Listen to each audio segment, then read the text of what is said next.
I'm feeling better.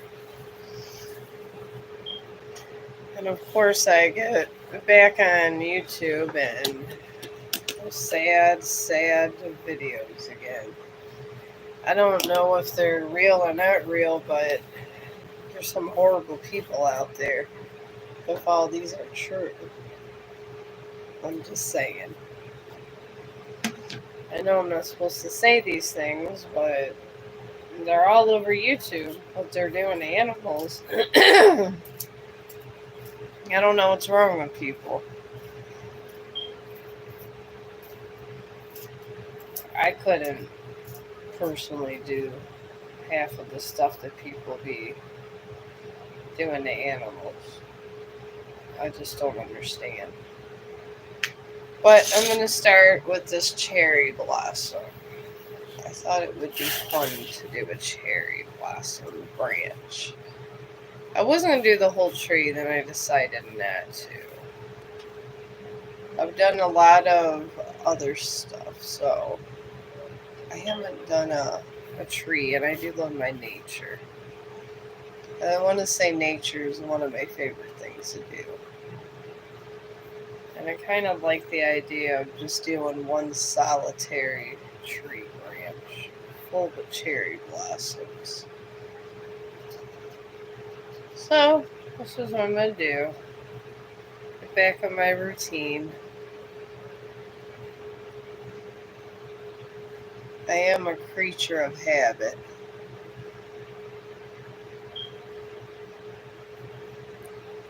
Alright. I'm just going to sketch this out with this first. And I am doing tarot card readings if you guys want me to do them. If not, it's okay. I'm alright with that too. My main focus really is the art. That's why I come over here to kind of blog out, so I kind of know what I was doing that day. You never know. One of these times, sometimes you just might not be alive.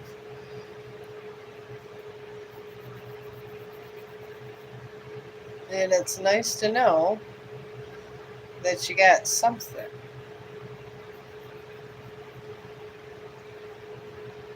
Alright.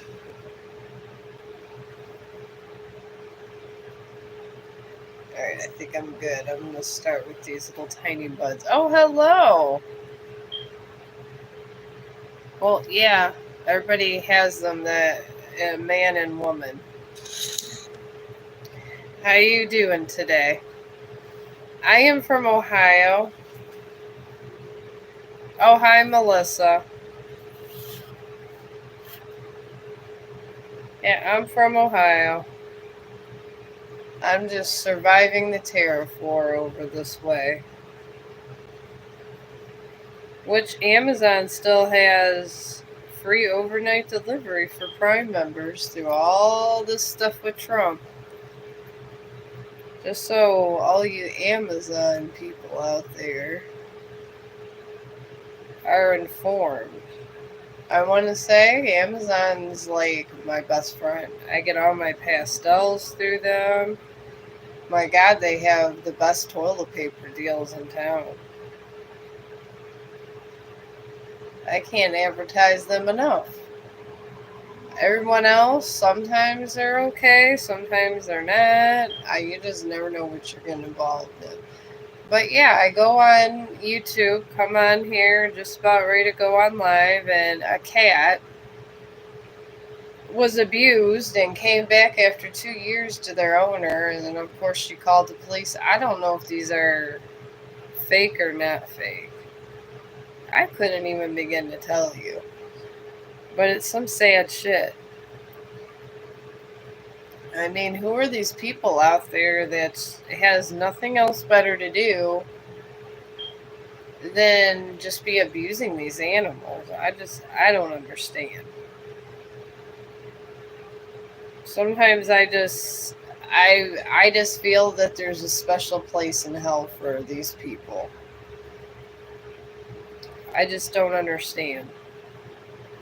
I don't understand how people can even live with themselves doing half of the stuff to animals. It's like no respect for life anymore. It's so sad. And I don't know if these are just viral videos that really are not even real, but there's bees all over all of these animals and honeycombs and stuff. I get it that nature. I'm just shaping these because I don't know what's going on at Etsy with these. I mean, I'm 51 years old and I've never and been looking at wildlife stuff my whole life, and I have never seen stuff like this. Oh, they do. I mean, I'm a very peaceful person. I wouldn't break my peace, but I tell you, I do pray for these animals and people they got to deal with, some of these guys. And I know you're not supposed to hope for the worst for people or whatever, and I don't because I know it's sacrilegious, but these animals look horrible, and these barnacles, I guess they're a thing, and I don't know if AI is exaggerating them or there's some kind of program, but it all ends up in the Arctic. And these guys get tons of views, and I mean, I don't care. I'm not jealous. It's whatever to me. Some people call them dumb. I don't know why. Animals, honestly, if you believe like in Hinduism, which I'm a believer of, I think everyone has an answer to the great beyond and we just don't realize it. I believe we all sometimes are animals in one lifetime. We're not always humans. And the thing is life is life, and that's why animals cry. And I don't get why people think that it's okay just to be nasty to them like they do. And really, this is the reason why I'm here. Because I'm trying to be an advocate for a voice for animals. And if I could stop one person from hurting an animal and causing harm, or if even God hears my voice trying to save these animals, I guess I did what I was supposed to do for the day. Because that's why I'm over here. And I find it horrible, and it seems to be increasing these numbers. I'm a big number person. And I've lived a long time. I've lived an awful long time. 51 years, you feel like you lived a lifetime. And I just had my birthday not too long ago, so when you live a half a century, you've seen a lot. There's a lot more animal abuse than there ever was. I don't know if this is because the people are not held accountable for things, and they're not. A lot of, I was raised in a military family, and I raised my kids this way too. I didn't care. I was in charge, and if they was doing something they weren't supposed to do, I spanked them. I just did not care. If you didn't do your homework, I guess you don't see your friends. That's how things went when I was raising my two sons, and they don't act like that at all. They actually are respectful to this day. I want to say it's deterioration of society, and a lot of military families are calling this.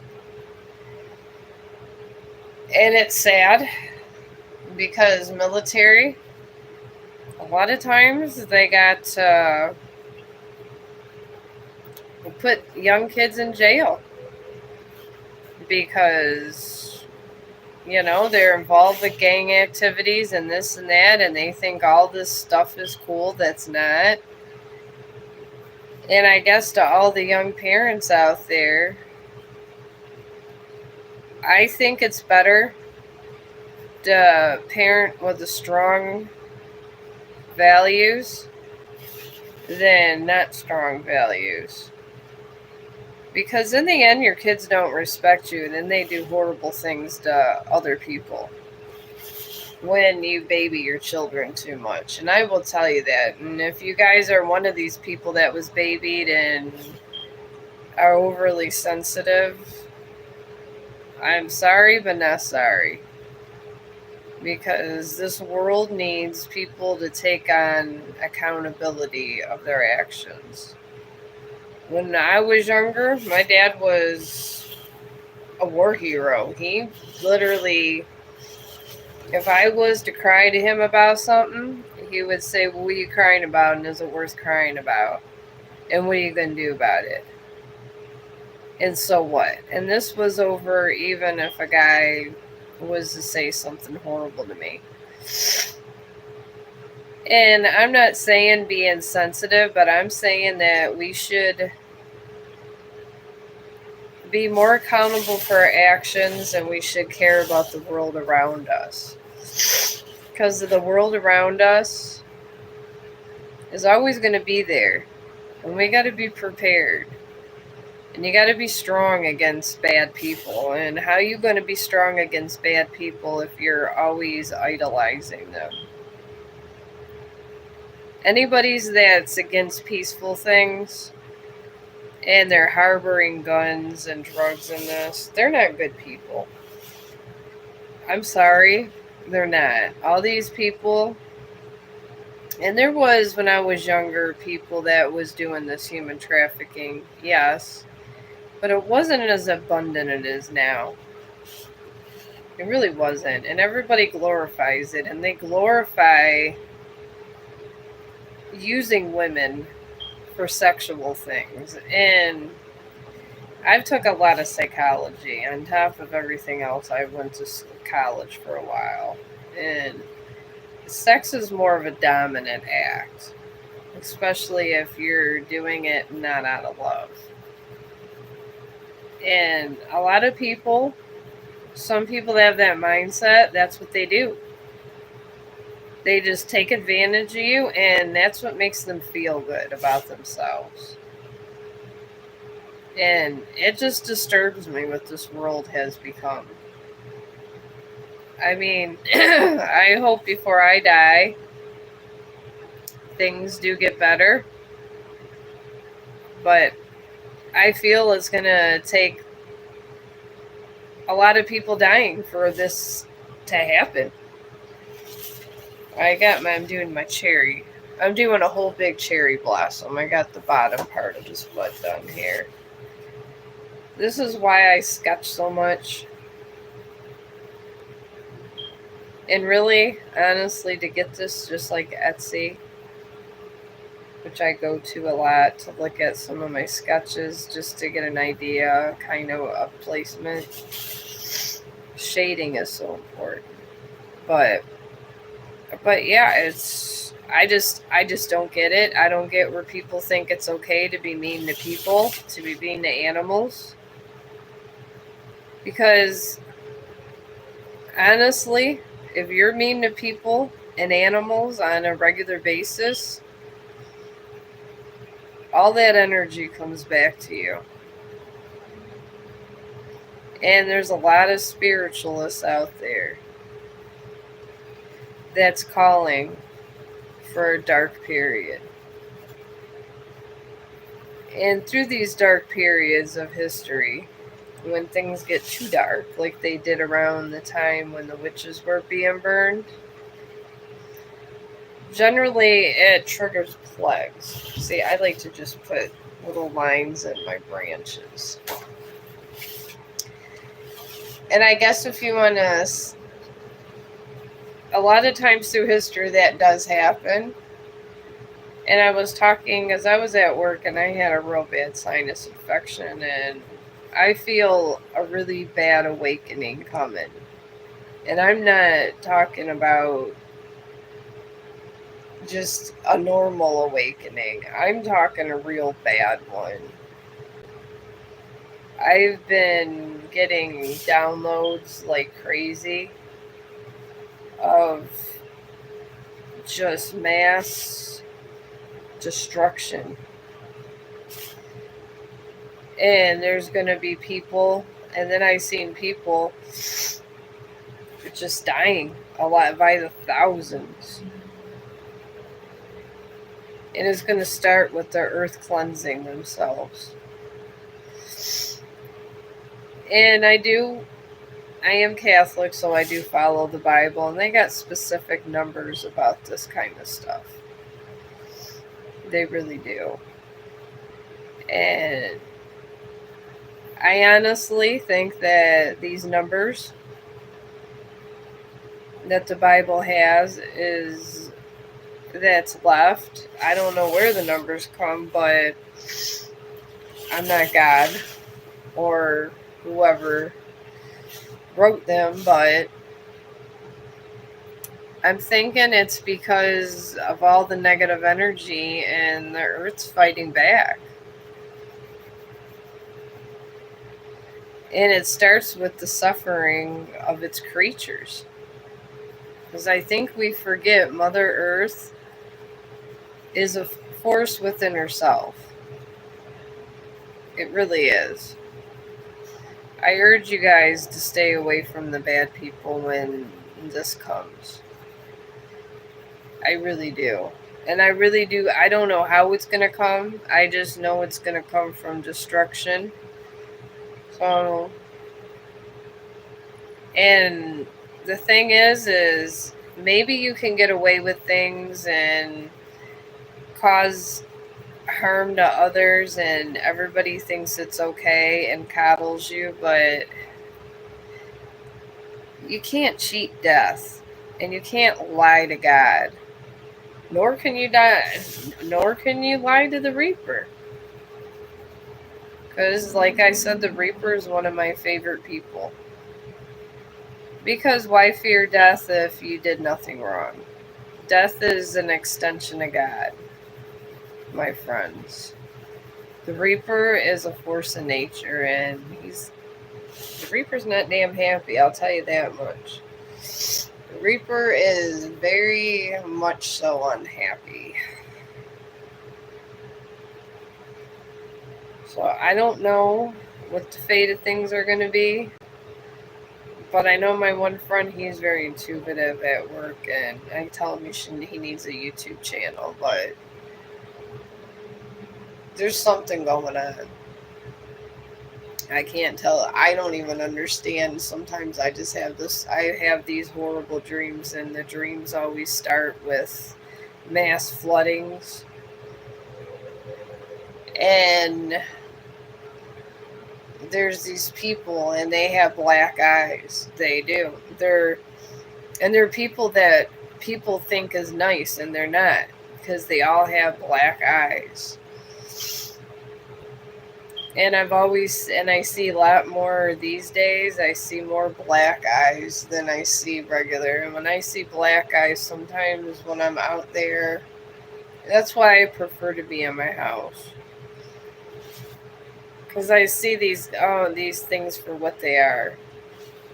Because dark things always, if you allow them, they take over your body and your thoughts and this and that. This is what these things do. They really honestly do. And I guess being gifted to see them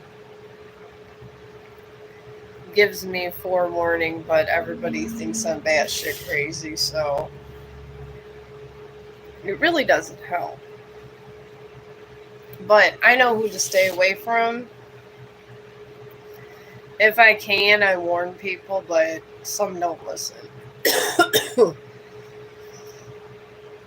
Oh man, my throat's still not 100%.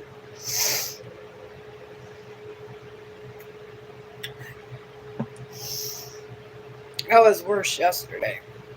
Oh my god, was I worse yesterday? This damn summer cold kills me. But yeah, the black eyes are. I feel it's an event that's coming soon. Very soon. I don't know when, but there's even animals involved, and I'm not talking about nice ones. I'm talking about the animals everybody fears. I've seen alligators consuming people.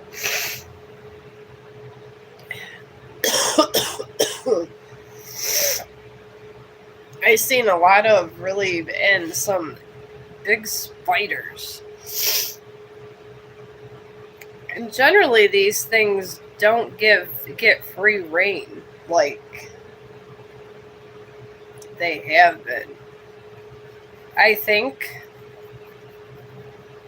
there's some kind of, I don't want to say a curse or a foretelling, but it's something.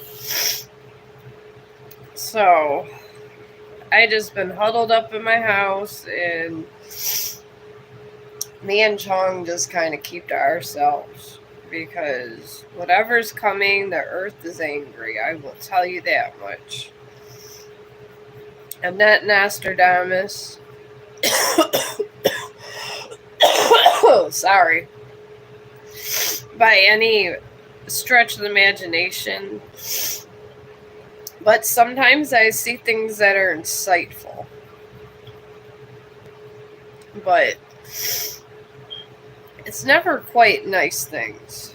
Sometimes I just see just crazy disasters that come. And this is going to be some kind of really bad disaster.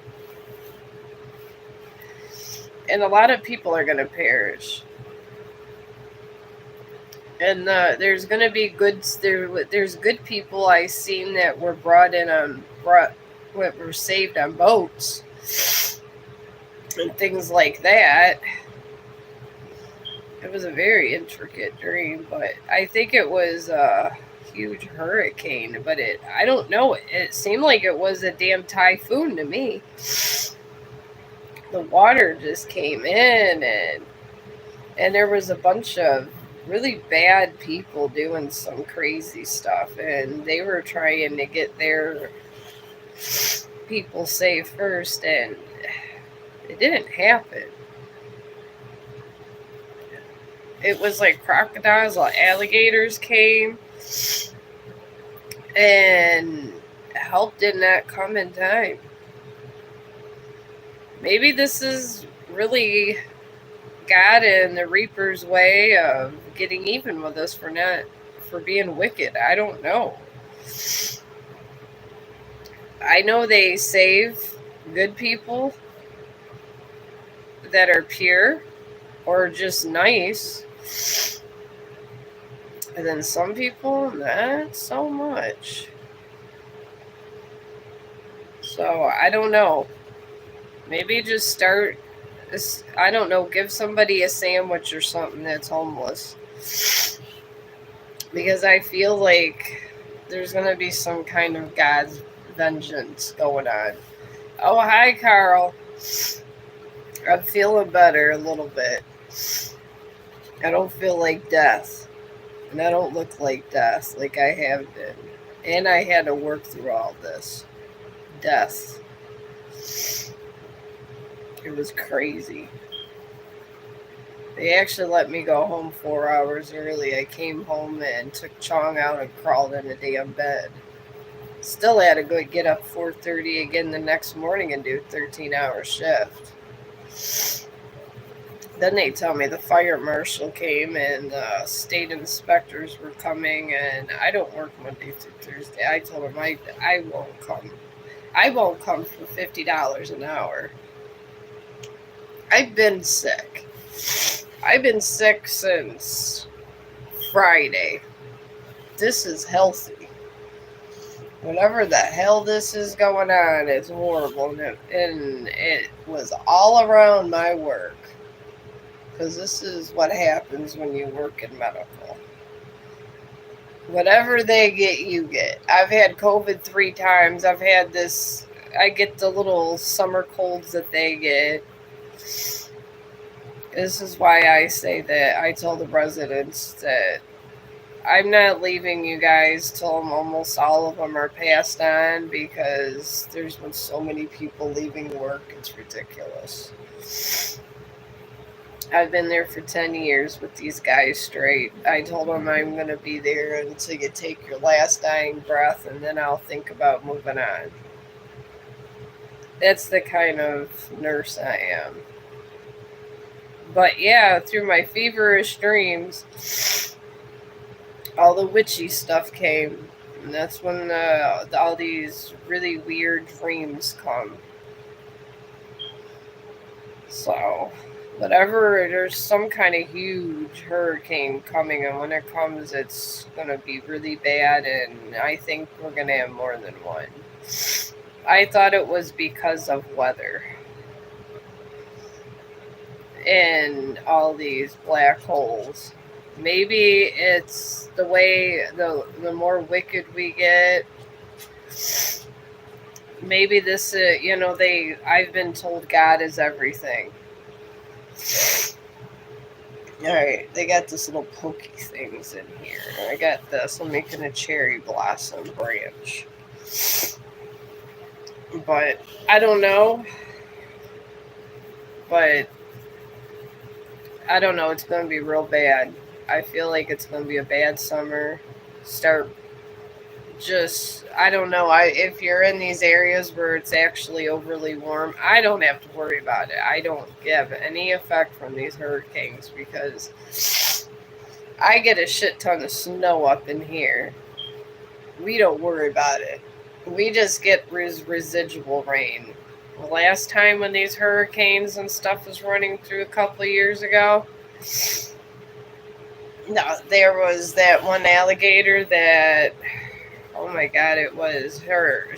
This lady watched her husband being eaten by an alligator. They were just, and the crocodiles, whatever, that was down in Florida. It was pretty damn bad. But I feel, and that was bad season then, and they got hit by more than one. I don't know if it's environmental stuff that's going to be hitting us, but I had just a really bad foretelling. Real bad. And I'm just glad I live in Ohio because it's going to hit a lot of, I believe in my dream it hit more of like Florida, California, and stuff like that. And it looked like an oriental part too. So I think that has to do what we're doing to the ocean, because the Earth's a huge force. And this is true facts. I feel Mother Nature all the damn time. Mother Nature's angry as hell. I will tell you that. Everybody out there torturing these animals, torturing people, and destroying this planet. Sometimes Mother Nature does what they do and just takes out things. I mean, it was, God, what was it? When that one hurricane I was tracking, Dorian. Hurricane Dorian. Oh, I just take probiotics. That's it. I have been on so much medicine the medical community likes to put me on. I don't be dealing with them with all their antibiotics and stuff. They had me on antibiotics for 2 months. And I'm not trying to. This is what my people do to me. I already gotta go and get this toe surgery done because they say that your toenails could get from trauma from your shoes, even if it's boots, because they're a little bit. I had an ingrown toenail, and then the doctor said he wants it. It said that I could get it. They'll take it out so I could grow back normal. And honestly, at this point, I'm probably gonna live down 100, so I'm just letting them. When you have good insurance, this is what these doctors do. When they did my jaw surgery, they said they really saved me because I probably would have had I probably would have had heart problems on that one. They actually saved me from having heart trauma, so they only seem to help the people that have money, though, or of any sort. My people are not out of this equation. And I call the medical people my people because this is what I do every day. I think medical.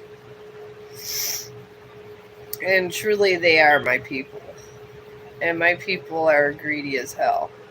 This is why they make millions of dollars. And there's some of us. Oh, well, thank you. I'm drawing my cherry tree branch. But yeah, I'm fine. I'm sure the Kevorkians will come get me and make me go and get medicine. And I really am not trying to get C. diff. This is what happens when you're on too many antibiotics. And people be rushing to the doctors, rushing all the time, thinking they're going to do something great for you. Those doctors get on Google and they ask you what you're allergic to after you get a $2,000 bill, and they say they give you amoxicillin. They like to start with amoxicillin because you got to go to IV medication after that. And there's other ones that you could have also, but it's cheaper. But the IV medications, if you got to go there, you're looking at a $3,000 or $4,000 bill. I know. If I could beat it without antibiotics, this is what I do. My people can that's it. I do my own dressings because I'm prepping my own toe for surgery. And that's it. I told them that I work at a nursing home and I don't need it. The doctors even let me use weed oil because they decide that because of the opiate epidemic, just so you guys know, a lot of doctors do not give out pain meds. They just won't because they feel that you're gonna get addicted. So I go in there, I tell them I got my damn medical marijuana card. And I tell them I bring my own damn medicine. And they just look at me because I do my own treatment. Because when they're done doing what they do, I'm the one, I got my gauze, I got my Medi Honey. I just tell them to leave me alone. Sometimes with the medical community, and I say this with a heavy heart because I am a part of the medical community, they could be a-holes. And if they see you have shitty insurance, they're really not trying that hard with you. But if they see that you have good insurance, they're trying extra hard with you. I don't know why. Probably because they're greedy asses. This is how my people are. They honestly are. These doctors, some doctors are good. Some of them are. Some of them, not so much. They'll just, I mean, it's a lot of times they, depending on the kind of doctor you have too. A lot of times you, like, people with no insurance, they get a nurse practitioner. They don't even really get a doctor. I don't know why, they just don't. I get the whole enchilada, the doctor and their whole damn crew. And then they sit there and they tell me they don't like to give this and that, and I tell them I don't give a damn. I got weed oil, and that's it. Yeah, I'm just doing these little buds from this cherry tree. I have not done a tree or a branch in months, and I really love trees. Me and Chong just went on a nice walk, and of course I had to run into idiots because Chong's a big dog. And then I live around pretentious people that have a lot of money. And they have these little dogs. And I love all animals. But they get their little dogs out, and if Chong barks or anything else, they look at me like he is going to, I don't know. They act like he's going to bite him or something. And it's like, oh my God, my dog is the biggest baby of them all. I just stay away from them. I call them the idiot people. And not only did they have the one idiot, they had a baby they had a 2-year-old with them walking slow as hell down the street. And I did this at 10 o'clock, hoping that I avoid all the idiots. But no, I did not. I don't know why. I find every idiot in town when I'm trying to do something. So me and Chong stayed on one side of the road, went to the park, and then I usually go to the back of the park because they have, like, where we're at, there's like a ball field where you can play baseball and stuff like that. And I go to the back where it's protected areas because they have, like, that's where my friend the coyotes are. The one that I was when I was blogging down the park. Chong ended up rolling around in coyote poo. And I had to go and touch that, and he literally was off leash looking at me like, come on, mommy, we got to get going. Put this back on. And I almost threw up. I really felt like I was going to throw up. So it was pretty traumatic for me. I am a germaphobe. I do not like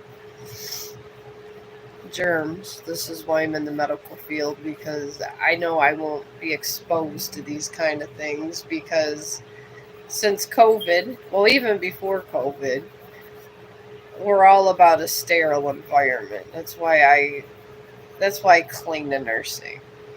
Yeah, I'm a little better. My throat's a little scratchy, but I'll be alright. I rode through my fever crying. I was taking some Mucinex, Robitussin, a couple things.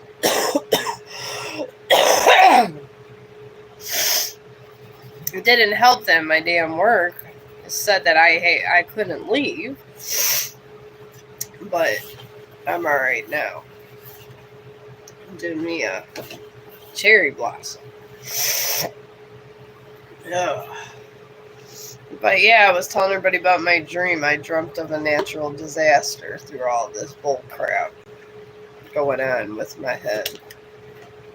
If you are around large bodies of water, I would be awfully nice to people, or just be extra careful. I feel like whatever is going on is going to hit real bad. Sometimes I'm like a Nostradamus when the spirits want me to be. Sometimes I'm not. It's whenever things hit me. I mean, I seen a whole lot of ugly going on, a whole lot of alligators eating people.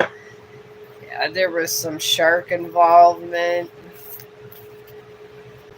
If you live around these bodies of water, just start making sure you have good karma and you're doing good things, because the only people that got saved in my dream was the good people. They were in danger too, but they got saved. God always tries to save the good people. That's why maybe I get these little visions out of nowhere. Alright, let's see what you got coming. Alright. Alright, you got a balsamic moon. A balsamic moon. It is a healing moon, but it represents trauma. And when you're not balancing your inner chi also. So that it does. So I feel you don't have a balance with your inner self. And I learned this through psychology and through other psychiatrists. Even psychiatrists talk about it. It's called your inner ego. Psychology calls it. But it also, in spiritual words, it's your inner spirit. It's not balanced. And then you got a waning moon. You're surrounded by a new moon in Scorpio. The waning moon is where you're just anxious because you're holding on to stuff and fears and anxiety because you think things are gonna repeat. I'm picking up the past mistakes. And then there's the new moon in Scorpio, which just kind of reinforces that, because everybody's afraid of a scorpion and a spider, because they're aggressive creatures. So obviously people aren't gonna sit there and invite them to dinner, but it's signifying you have fears of moving on and truly letting go your past. What I would do just to get yourself at a full cycle is make peace with your past.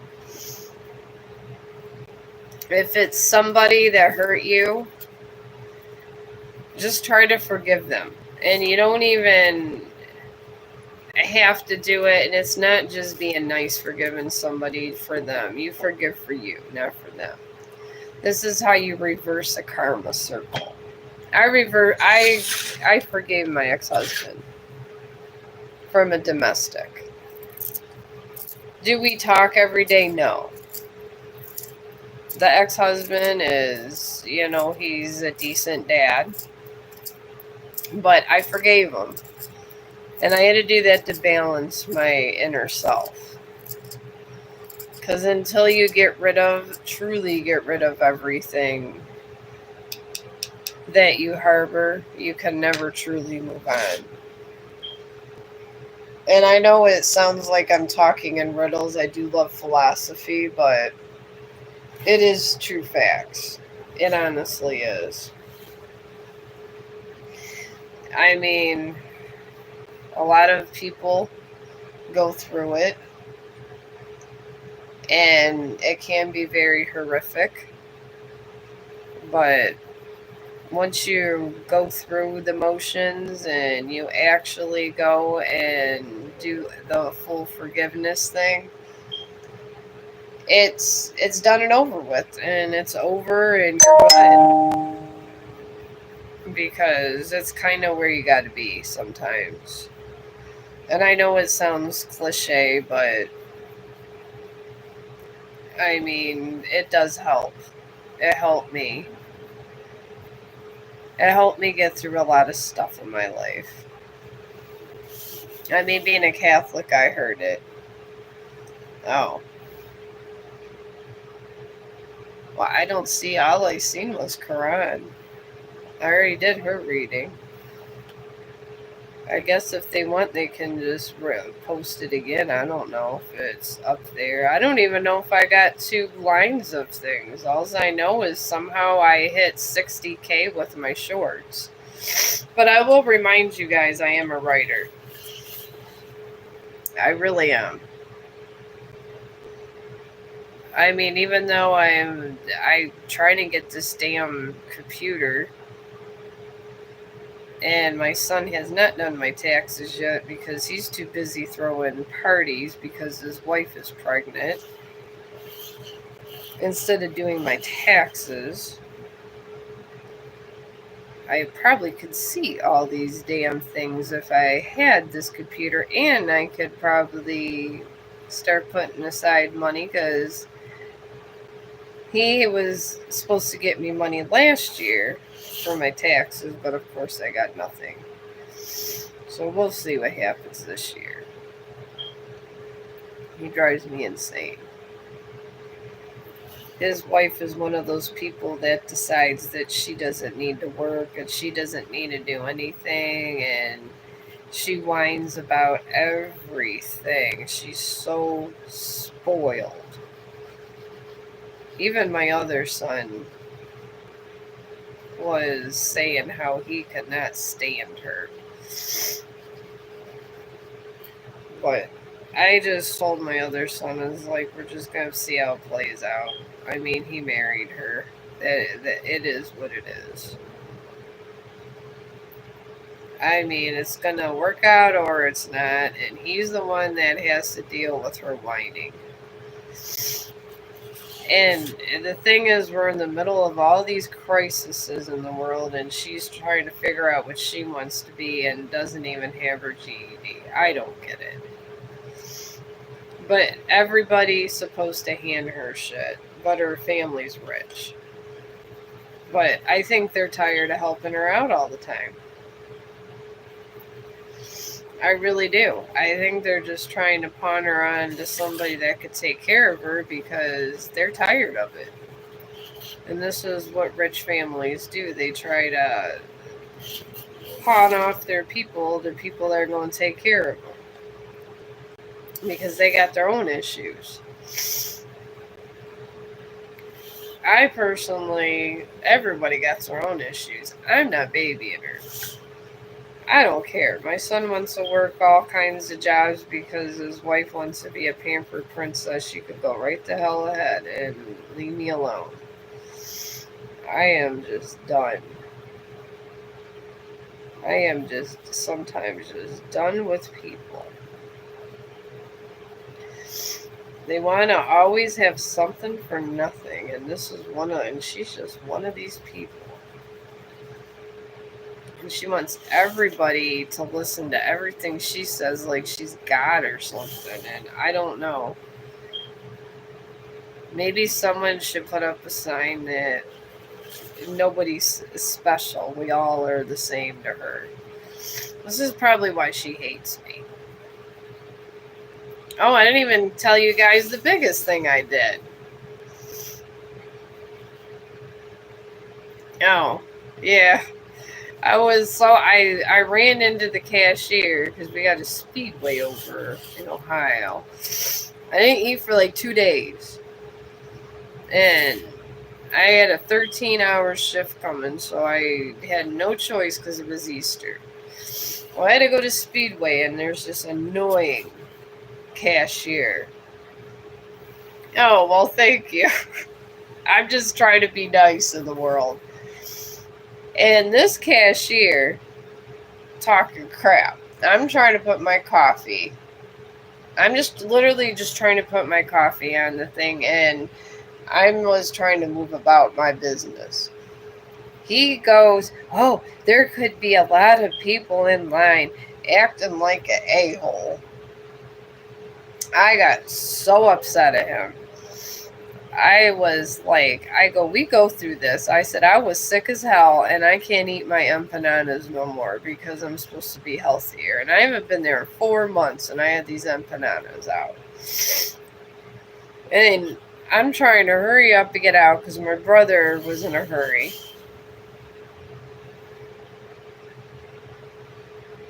Oh, I'm alright. I have food, trust me.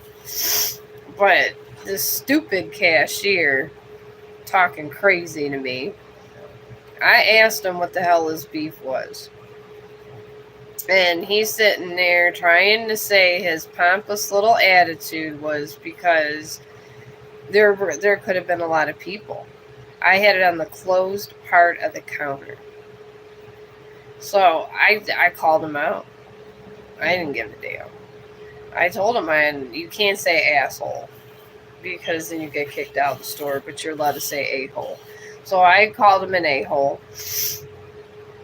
His coworker, she was doing one of these things and she was lipping he's an asshole the whole entire time while I'm on Speedway cussing him out. And I wouldn't pay for my stuff until I was done with what I was going to say. And I tortured him. I made his ears bleed. And then I called him an asshole on the way out and told everybody, please don't put your coffee on the counter because the asshole over there, he might tell you can't do that because there could be a lot of people coming in. And other people were laughing about it. Because this is what he does. Even his own coworkers don't like him. I don't even know why the hell he's still there. He was so upset I made him angry. He like walked in the back, but I really didn't give a damn. I did this on Easter Sunday. I cannot stand pretentious people.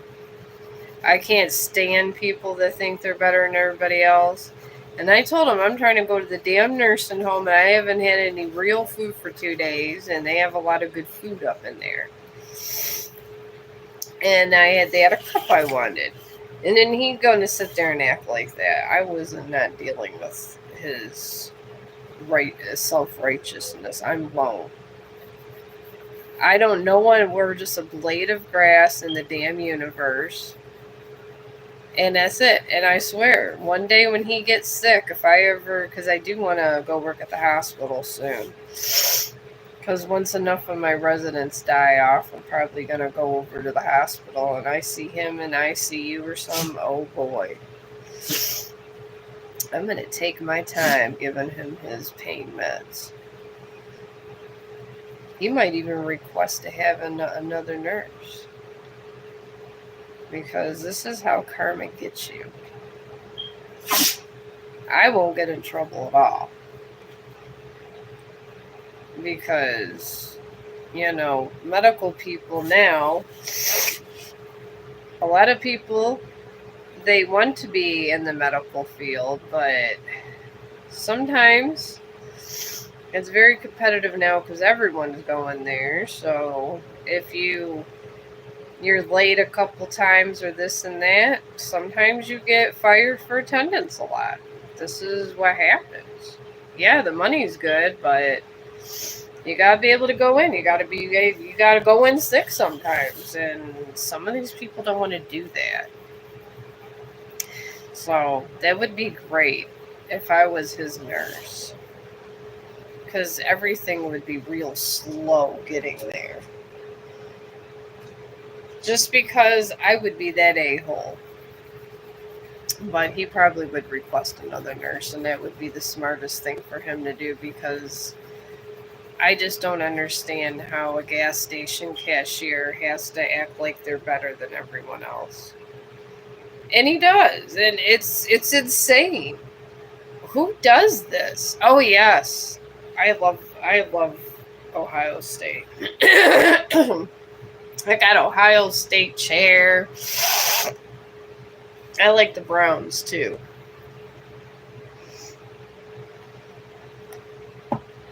I'm a big Browns fan, and my mother was really big with Bernie Kosar. I watched Bernie Kosar play when I was a kid. And he was incredible. I love Bernie Kosar.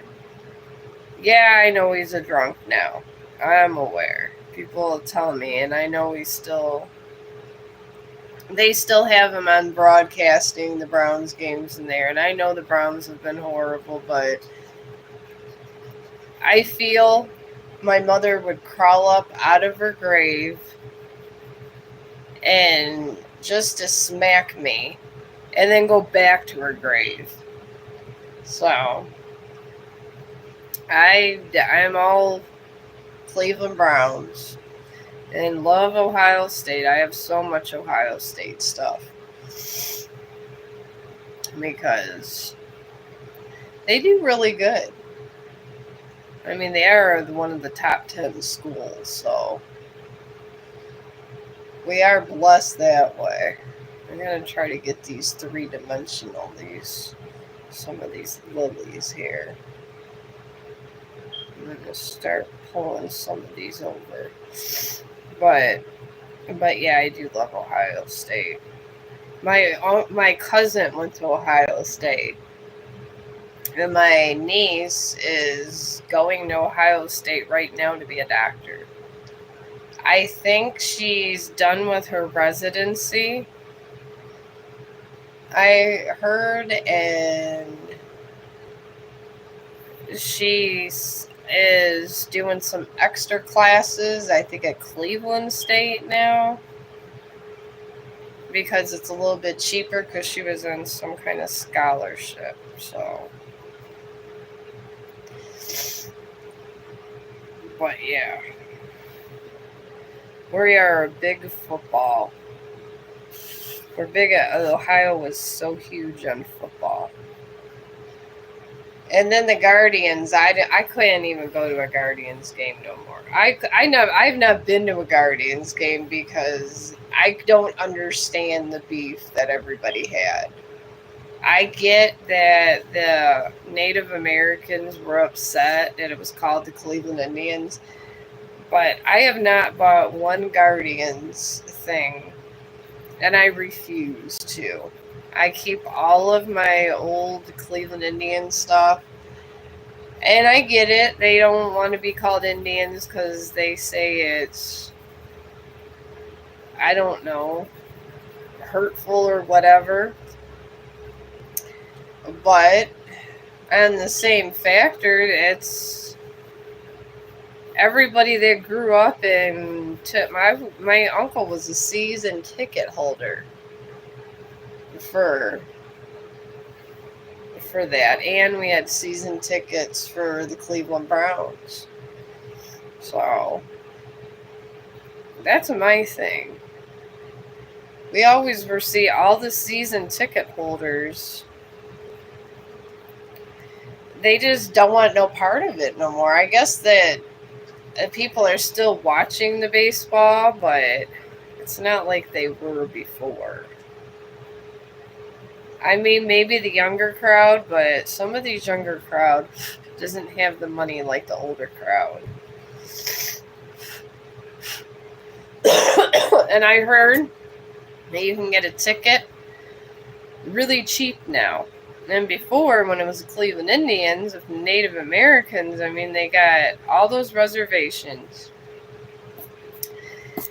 They have tax-free stuff, and now hardly anybody really cares about the Cleveland Indians that much, and they actually used to care a little bit about them.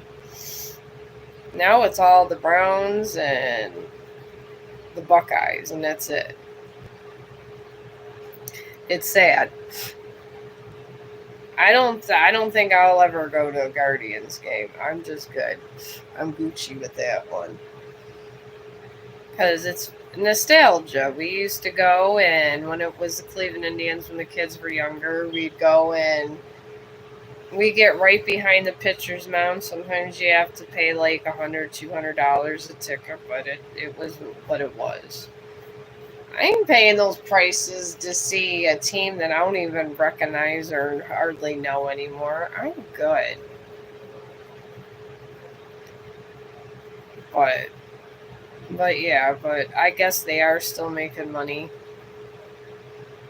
All these teams do make the money, but I feel like the nostalgia is gone. But we'll see. Maybe when I'm all dead and everything, no one will care as much. Maybe it's just my generation. I don't know. But there's a lot of people that are holding on to all their gear. I have so many Ohio State hoodies. I got so many Cleveland Indians hoodies. I think I got this 3-dimensional here. After I did ball rod for my brother-in-law, he informed me that I should try to do them 3-dimensional. That from the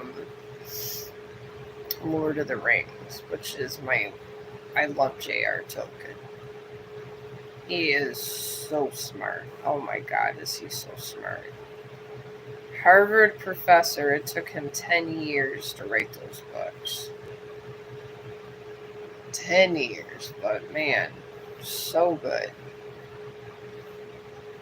I mean, his family will have money for a long time. And I do mean a long time.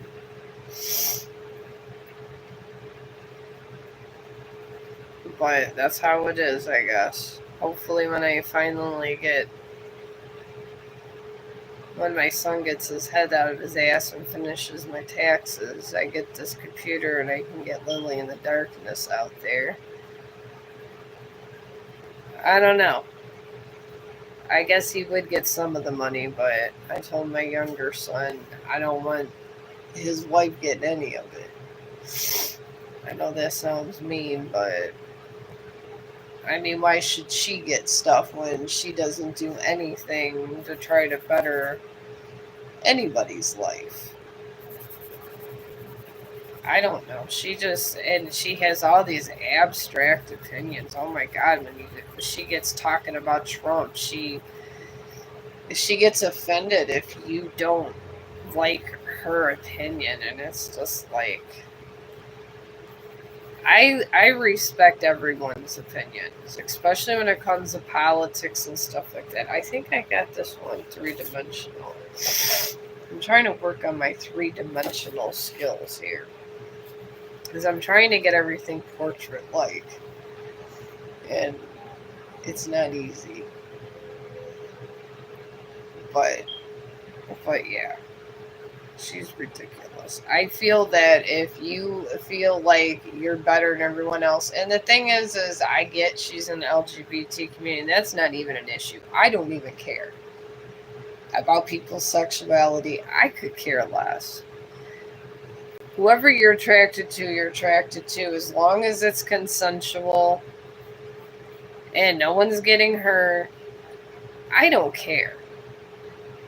And it's whatever. And I guess because he's so against, he hasn't made friends in the LGBT community, and she's one of these streamers over on TikTok.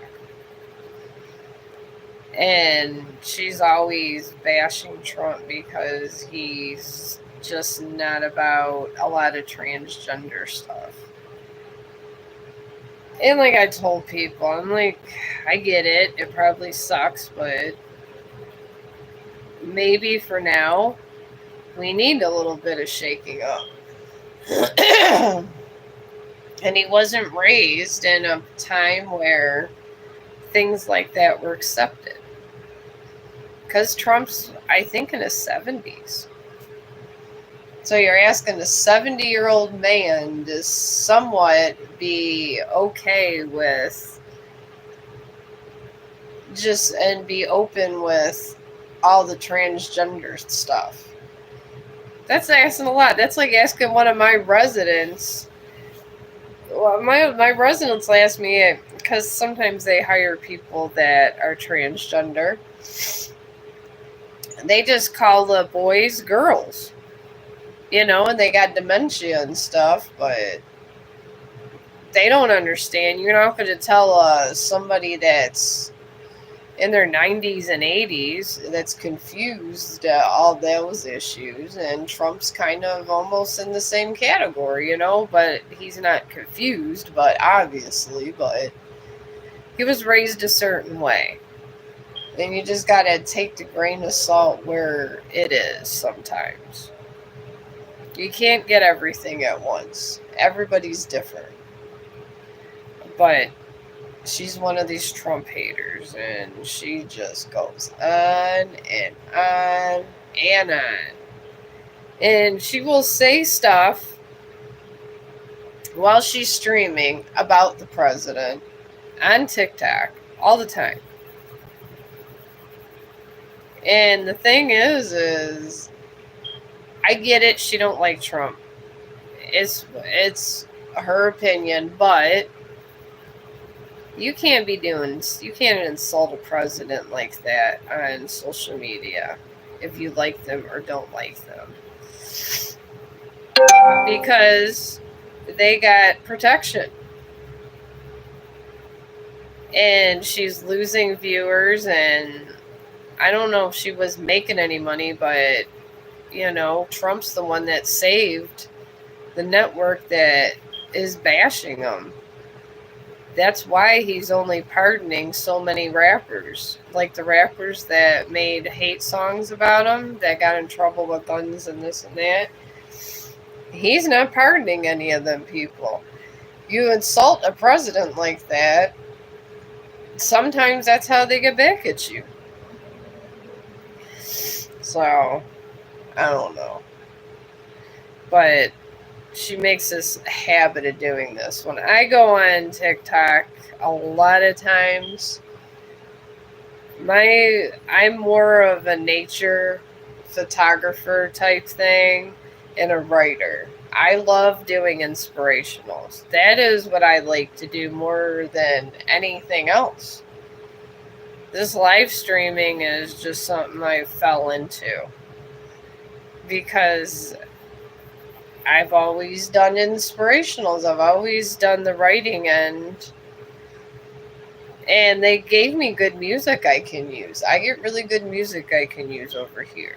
I like it. Like, some of the music kind of goes with the theme I want. And I like that YouTube allows me to do it. Because I never was allowed to do it on Facebook. Not at all. They had so many stuff. And sometimes if you can't get a specific song for something, for an inspirational, for something you kind of want to write, it's just not even worth it. And you can't use one artist all the time. For any of those aspiring digital creators, I've been digital creating, doing this stuff for about, 2 years over on Facebook. Because when you write your own stuff, don't be fake and just start writing other stuff. You don't want that. It's just not something that you want to do. It's better to write your own. Everything I do is my own, the writing. I feel it's more authentic. I feel a lot of people, and I always do never allow anybody to remix my stuff. If you can't find your own material and stuff, and it's a Facebook thing, if you can't find your own material and stuff and you gotta constantly be remixing other stuff or just putting all this false AI stuff out, you just don't need to be involved with social media like that. Because to me, I think I don't know, I just feel it's like you're really not putting the effort in. I feel it's the art of making the video that you need to do. And it should absolutely be your own words. Absolutely. Don't sit there and get it from another source. Because I don't know, I feel it's cheating. And a lot of people are doing that. But I'm a stickler about this probably because I'm on the writing side. But you don't always have to have epic writing. If you're not a big writer, it's okay. Just maybe a saying that you always use that sounds kind of epic.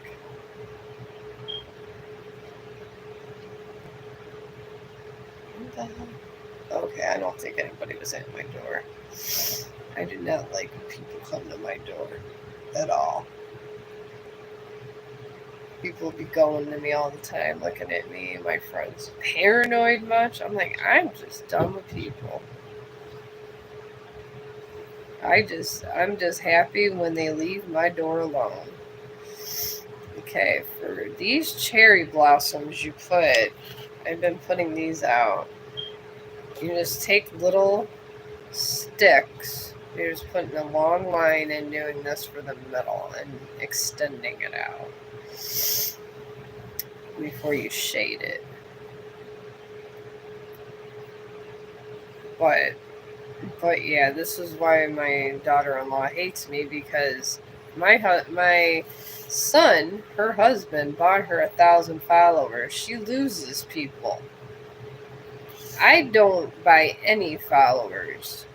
You either like me or don't like me, and sometimes I go over there live streaming if I have enough time to kill. If I had a lot of live streams over here, sometimes I don't, and I get people.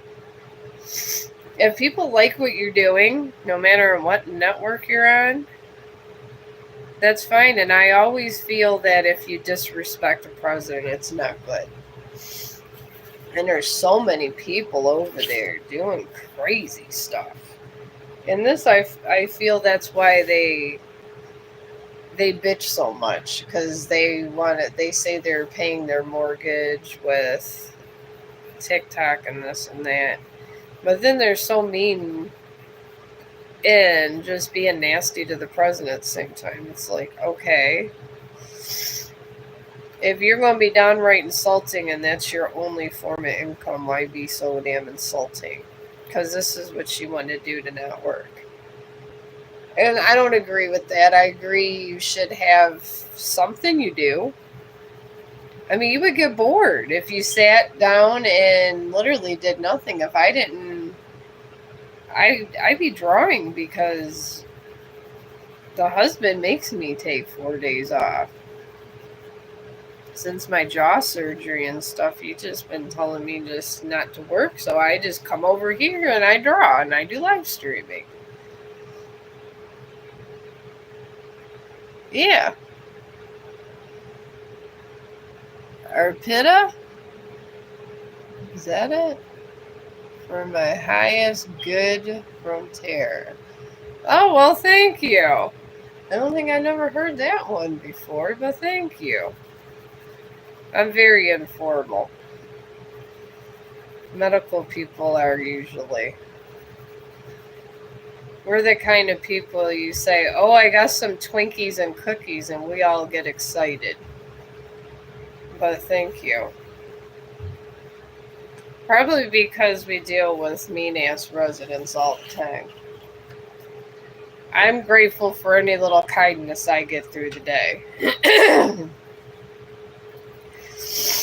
And then I did get a Starbucks gift card from one of my residents, because their family member sometimes challenges your Jesus. They took her out for Easter dinner. She just had a brain operation, a bunch of stuff. So, and she's getting there. You know where she goes on Snapchat. I love it. All right, do you want a general reading, Arpita? Yeah, she started getting better after the brain surgery and stuff, and I'm on Snapchat too. Chong the dog.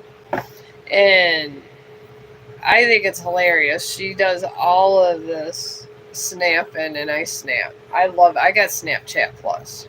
I'm like, I don't know, I'm like addicted to Snapchat. Everything I do for thought of the day is Snapchat. Love it. Snapchat Plus, you can get extended chat ones. It's only $1.99. And they have the best filters. Oh my God, they're wonderful. Oh, she's bitchy, but she's pregnant again with a boy, so she's doing okay. She's just being bitchy, acting like she's the best thing, and she's gonna be all our savior. She can be my son's savior. He's the one that has to sleep with her. I don't. So I'll probably see her twice a year. And my other son said he'll go get my grandson, so she doesn't even have to be there. So he has two uncles, so his dad or his uncle could bring him to me, and she can keep her crazy little ass right up in that house and leave me alone. That's how I feel about her. Nobody in this world is going to take care of you. You got to take care of yourself and find your own chi in this world. I have found that out through my years. And the people you think that are the ones that like you and going to help you and take care of you generally are not the ones that are going to backstab you right up in your back. And that's it. They're the one that would run you over at the car. And this is true. The ones that'll deceive you the most are the nicest to your face. And I say this because if someone's too nice, it means they're hiding something. I've always said that. All right, you got a new moon in Cancer. And the new moon in Cancer just talks about, it's a family card. It's always about loved ones and family. And that's where your energy is centered, right there in the new moon in Cancer. So I feel that this is where most of your energy is at. Which isn't a bad place to be.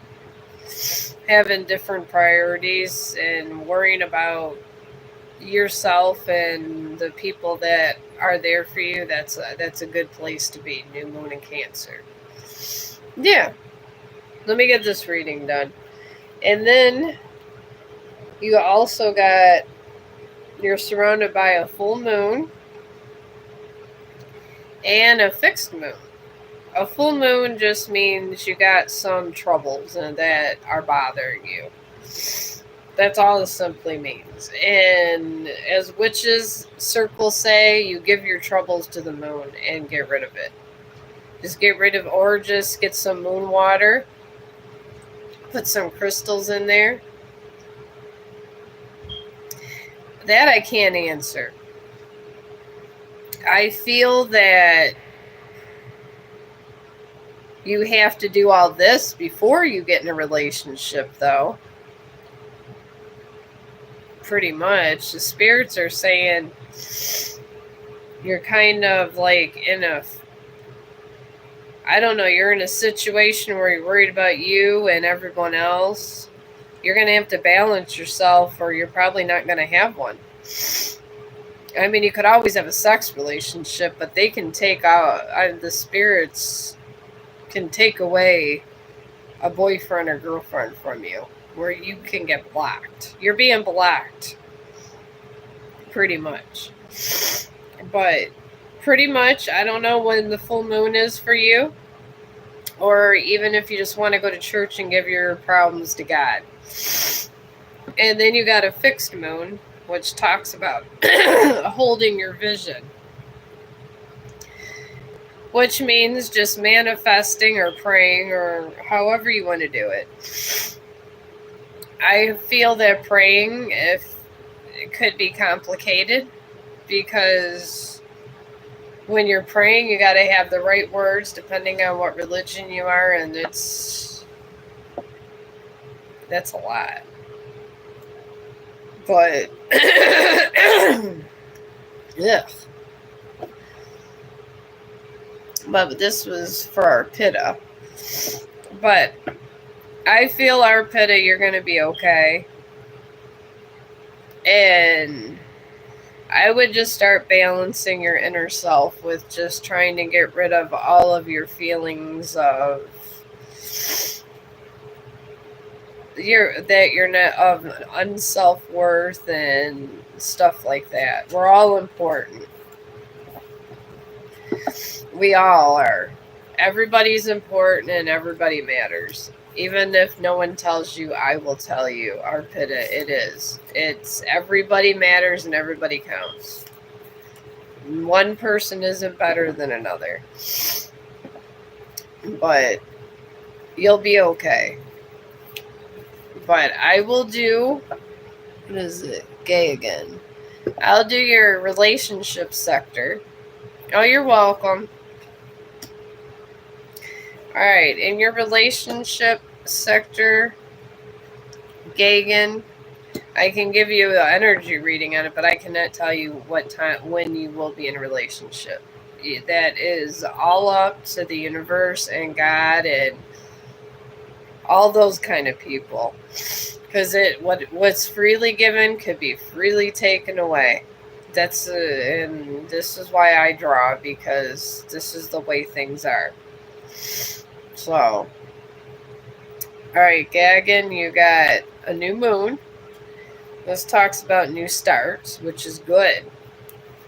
A new start means you could just start out fresh with life and finding out your self-reliance and who you are inside and how you're going to benefit for the better good, because that's how we find love, is we benefit for the better good. And you have to benefit for the better good. And if you do not, these kind of things will be withheld from you because it's their way of punishing. They won't allow you to have love if you're not giving it or you're being selfish. And then you're surrounded by a waning moon and a balsamic moon. The waning moon is just talking about releasing negative energy. So you're not balanced. You cannot start a new relationship until you've made amends with your old relationship. I feel like you got to forgive somebody or let something go. What I'm picking up. Then you got a balsamic moon, and it's a healing moon. I would literally, your last relationship, if it was me, I would somehow let that go and forgive that person or contact them and wish them a good time in their relationship.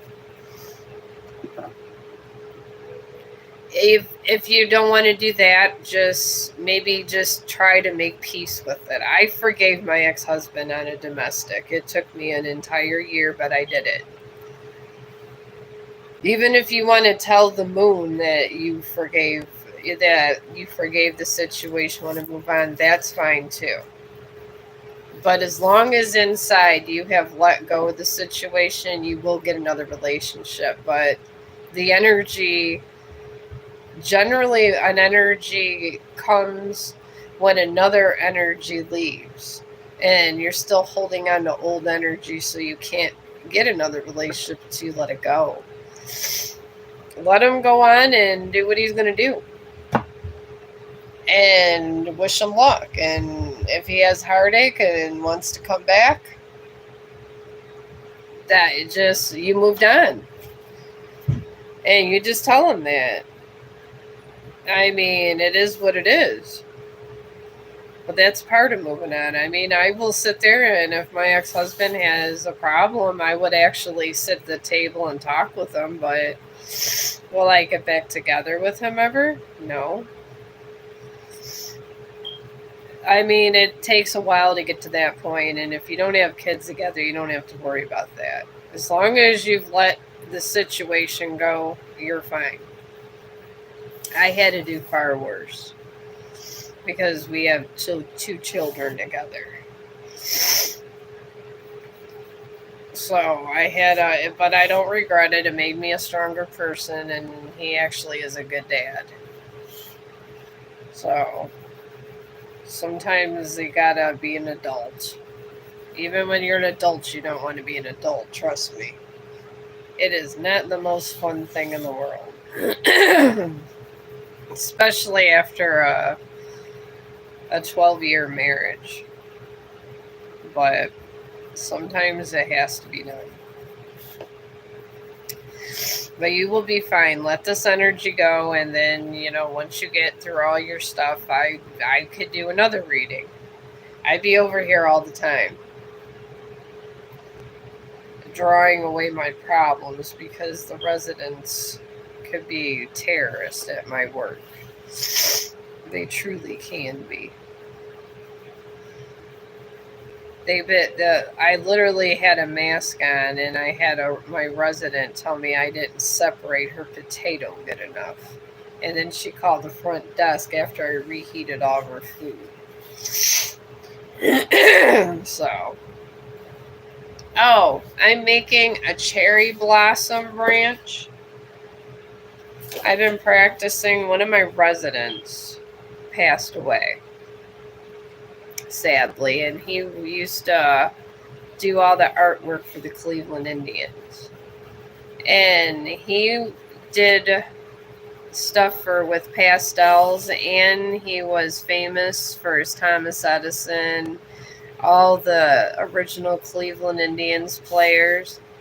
And right before he passed, I wanted one of his sketchings or paintings or anything, and his family was so greedy they would not give me one. But he passed on knowledge to me. So I am grateful for this.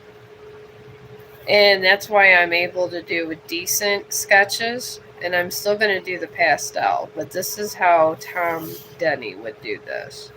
Sometimes the dead actually... And I was there when he died and everything. And I think that, all those years, he was just training me to do it myself. Alright, you want to know... Oh, I'm from Ohio. You want to know is this a current girlfriend or just like somebody you're fancying, or do you want the energy field on somebody you like and you're just not sure about? Because I can, like, if you have sensing danger or something, or just a bad situation, I'm pretty good with that kind of stuff. But yeah, just let me know the nature of this girl. Oh, like friends with benefits, or just a friend? You guys are just... I'm not judging you, friend. I am not. I have 2 sons. And I say this because I know that's the way of the world now. They used to have these friends that they would have sex with, but they were not together. They would just get an Uber or something if their cars were down, and I know that's the way of the world. I am not judging you. Oh, okay.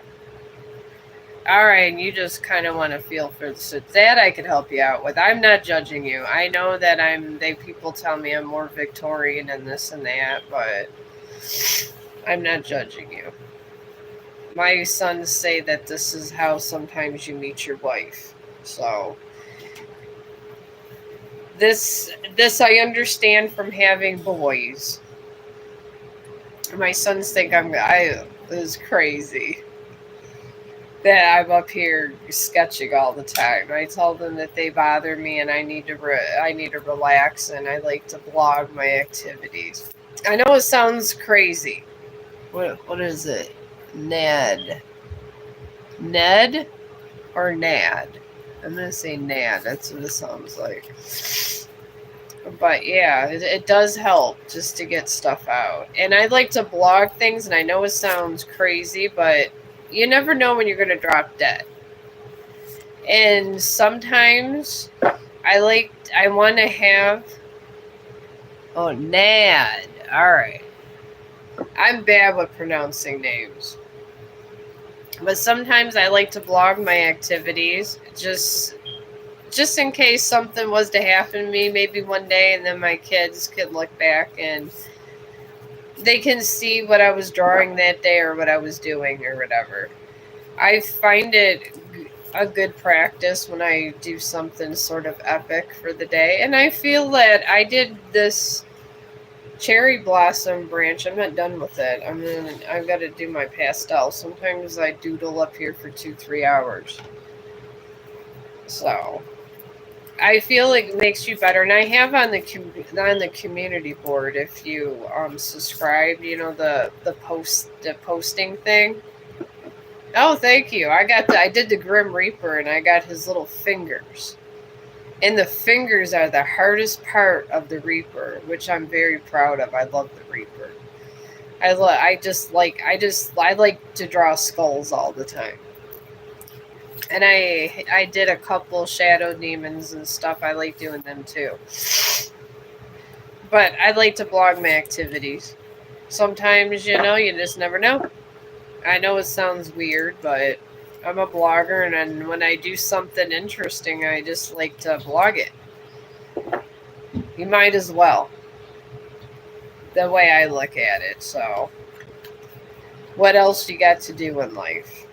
You can sit at home bored, watching a movie, wondering where your significant other is, or they're at work and you're bored, bothering people, or you could do something productive. So this is my productive thing. I might come back and I might draw another skull. I don't know.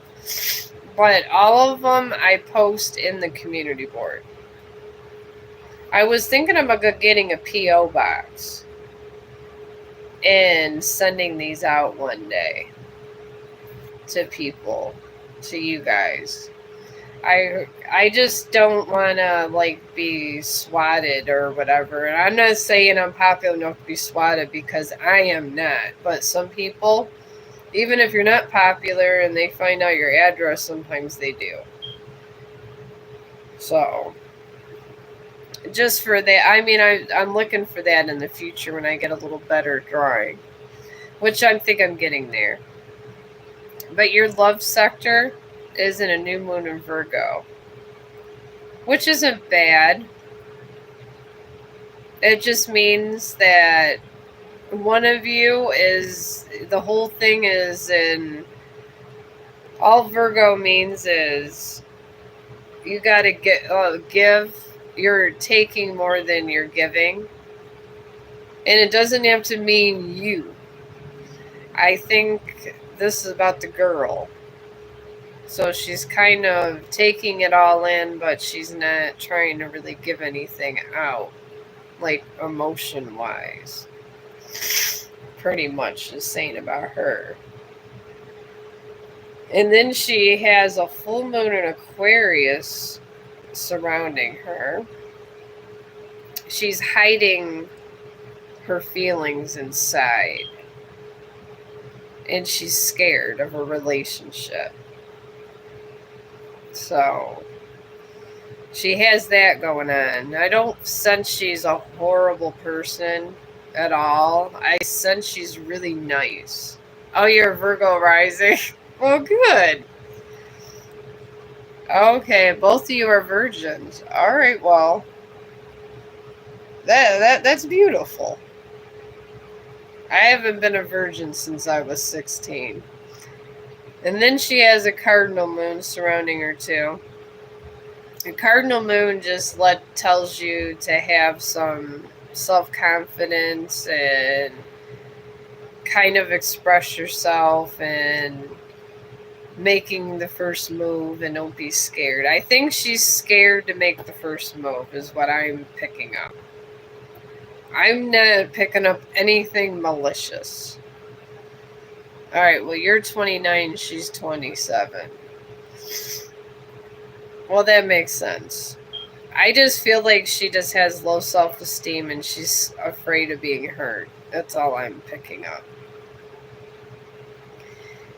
And I don't feel like this whole with the give and take is she's just not giving her true emotions in.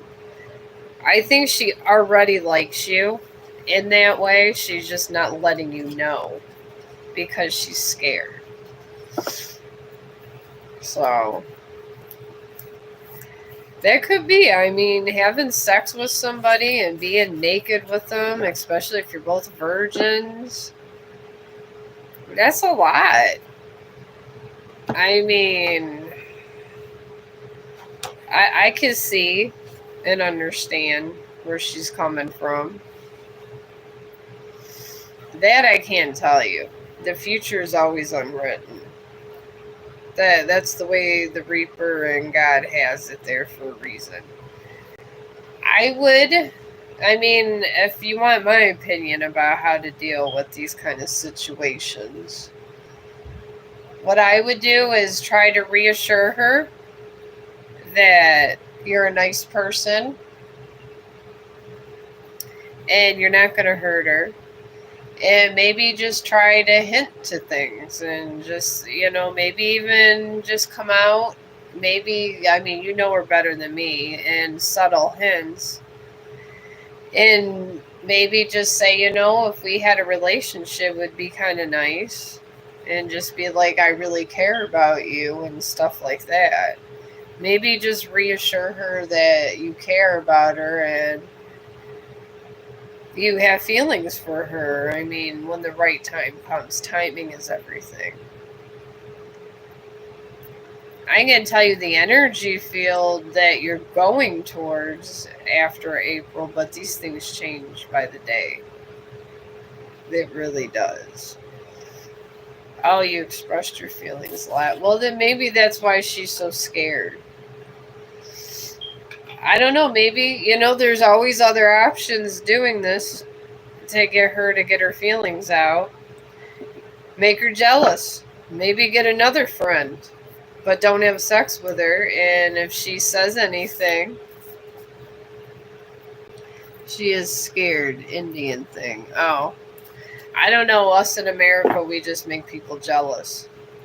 Or sometimes you just have a friend and they don't really know if you guys are together or not, and then that's it. And then they get jealous, and next thing you know, you're a thing. Maybe she'll just come around if it's an Indian thing. So, I don't know. So, I was talking earlier about the Cleveland Indians, which has nothing to do with this topic. When people are saying they're Indian now, are they clearly just stating they're from India? And I know that if you're Native American, it's Native American and not Indian.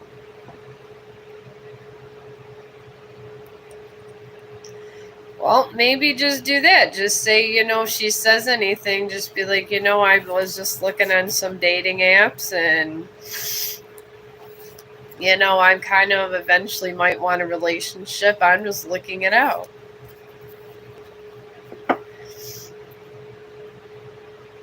Oh, I was asking about where you said for you guys, it's an Indian thing. Are you an Indian like as a Native American Indian or the India? Sometimes I like to be politically correct. And sometimes I am not. And I don't mean to not be politically correct, but sometimes I'm just not, and I try to be, because we had a baseball team, the Cleveland Indians, and they're the Cleveland Guardians. Okay, yeah, here we do arranged marriage, and we're from South India. Oh, okay. Then I don't think you got nothing to worry about if it's an arranged marriage. And then you already kind of are doing that. Okay, there's one held up for review. Oh, I don't know. Well, see, now I understand more. I know this.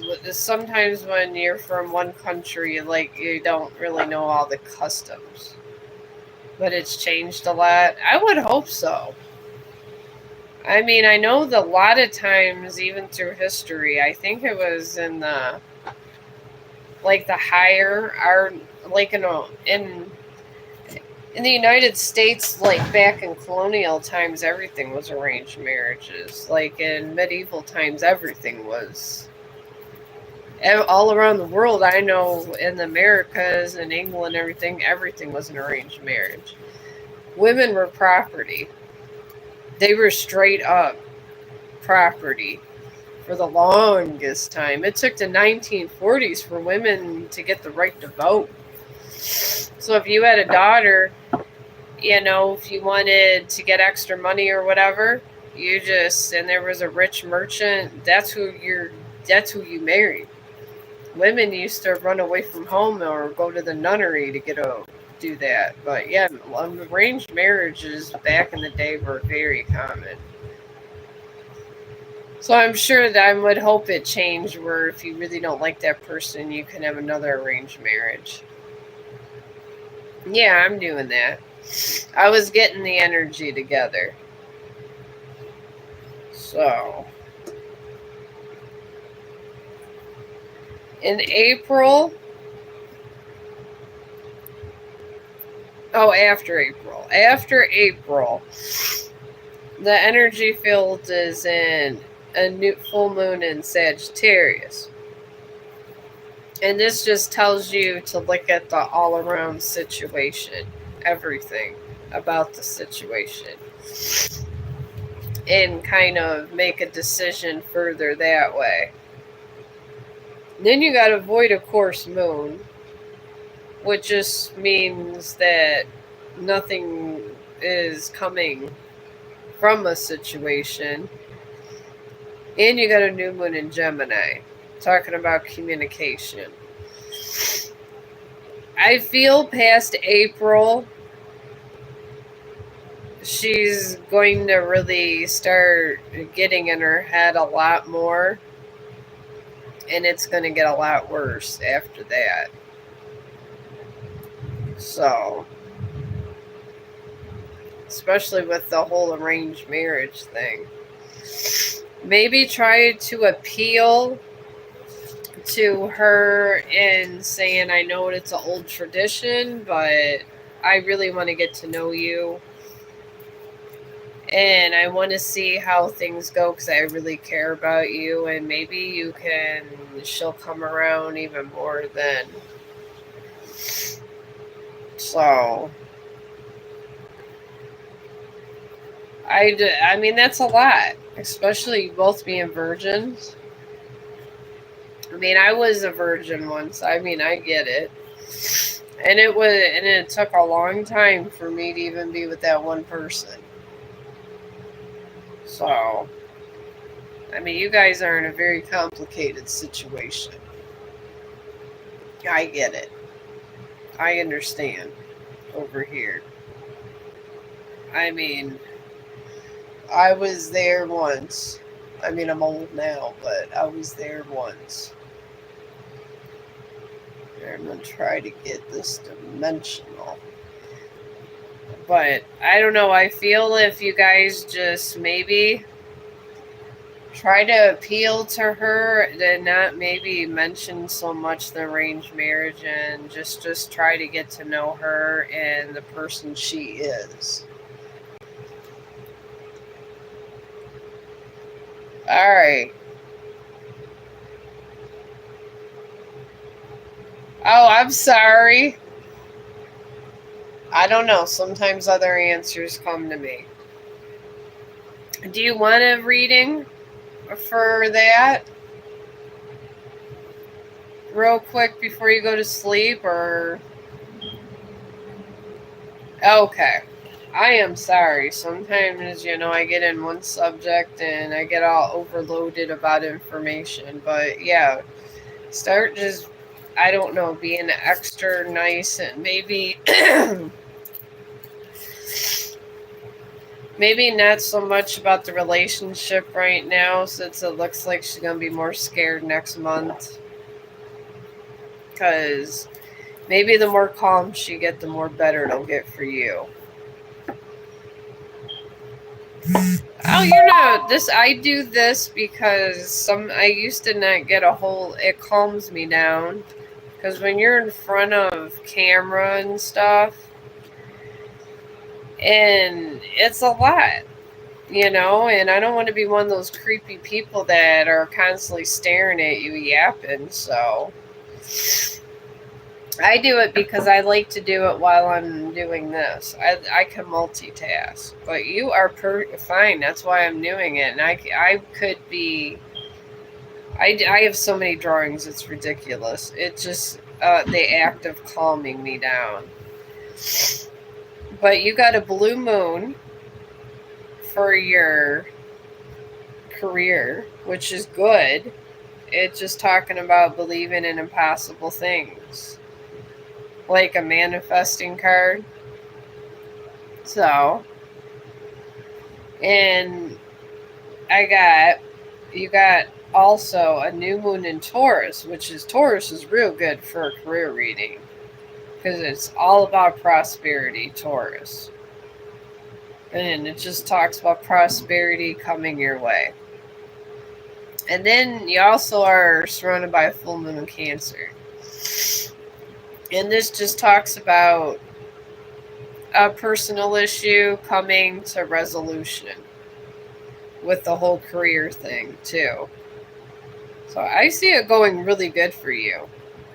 I actually see a job that you've been trying to pursue and working on, and you almost kind of gave up on, starting to sprout up our opportunity. So I see a lot of good stuff for you coming, but you did not... Artistic? Oh, an artistic job, or just... Are you saying about me artistic? Trying in the film. Maybe that's what the manifesting is. I mean, eventually I want to write a manuscript and do a movie my damn self. I get it. Maybe that's what the manifesting's about. They're saying to manifest and you might get it. Become junior artist in one movie. Okay. What kind of... Are you like writing? I mean, I do writing and drawing, but are you a multifunctional? Today I saw silver. Oh, okay. I think I've seen that back in the day. I like movies from India. I like the love movies. I love the singing and the dancing. I think India has, like, the best. Everybody used to think I was a nut job when I was, like, in my 20s, because I'd go to the library and I'd rent all these India movies, and I used to tell them I like them. They're just so positive and happy, and I love the dancing. I love all the dancing from that. I don't know. I'm thinking that maybe in another life. Okay. Maybe I will. But yeah, I always used to do that. Everybody used to think I was a crazy person. And I used to say they have good singing and dancing. They're always positive. It's always about love. And I go, well, what's better than that? So I get it. Some of our movies can be really dark. In America, we got some dark ass movies. You guys have the happy movies, and it's always the good happy singing all of the time. I mean, I feel like maybe in another lifetime I was from India. Who knows? Maybe that's why I'm so Victorian myself. Because I have never been the friends with benefit type kind of person, but I don't judge my kids when they are. But that's just who they are, but I could never be that way. But yeah. I hopefully if I get enough subscriptions and stuff, hell, I might go and take me a trip to India. I mean, there has to be some good photography I could do and stuff like that. I love photography. God, the mountain ranges over there are amazing. Amazing. I love it. I've seen those mountain ranges. I would love to be on those mountain ranges and take some pictures. But yeah, China, I don't know. There's too much fighting with China. I don't think I would be able to go over there, my friend. But India, as far as I know, we're not fighting with India, so I think I would be safe with India. You sing, write, act, astrology, dance. Wow. That is amazing. I don't know. Do you guys have the monks over there? Because I used to see YouTube videos of monks climbing a mountain with sandals. And I tell you, these monks are amazing. The monks over in India and China are just amazing. They could do amazing things and they're so good. I think it's because you guys are so spiritual. And I've seen them on YouTube, these videos, and they're very interesting. I do like to watch the martial arts, and I do like seeing all the monks doing all that.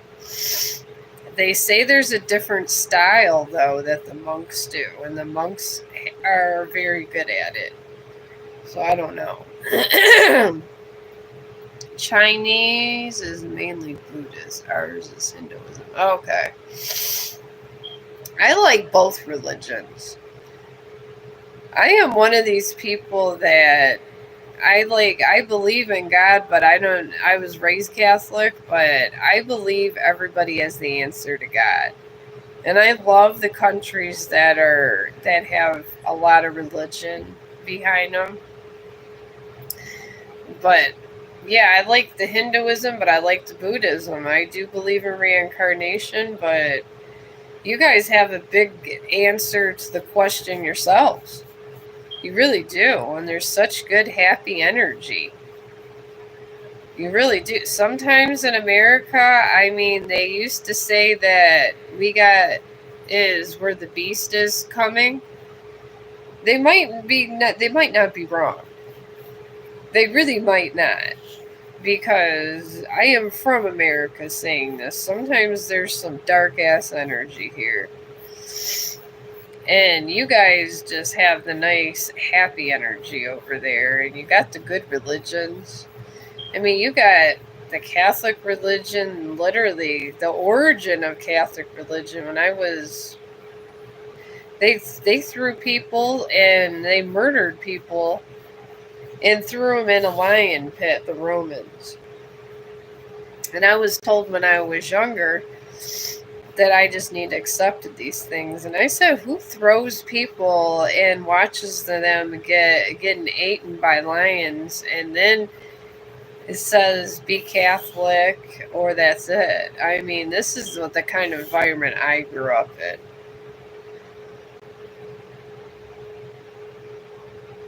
But yeah, it's a lot of experiences. You guys are very. I do like Hinduism and the Buddhism.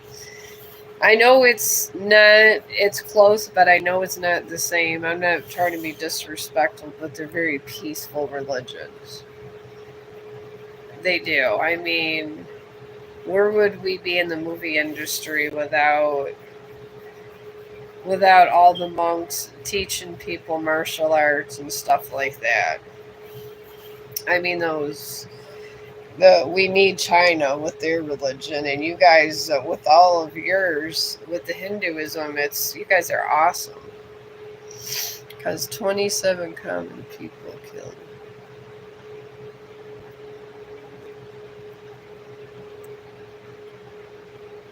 You love Hollywood?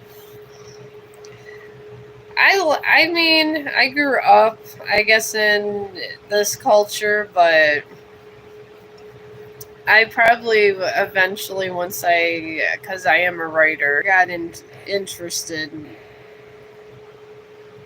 in these dots. Oh, okay.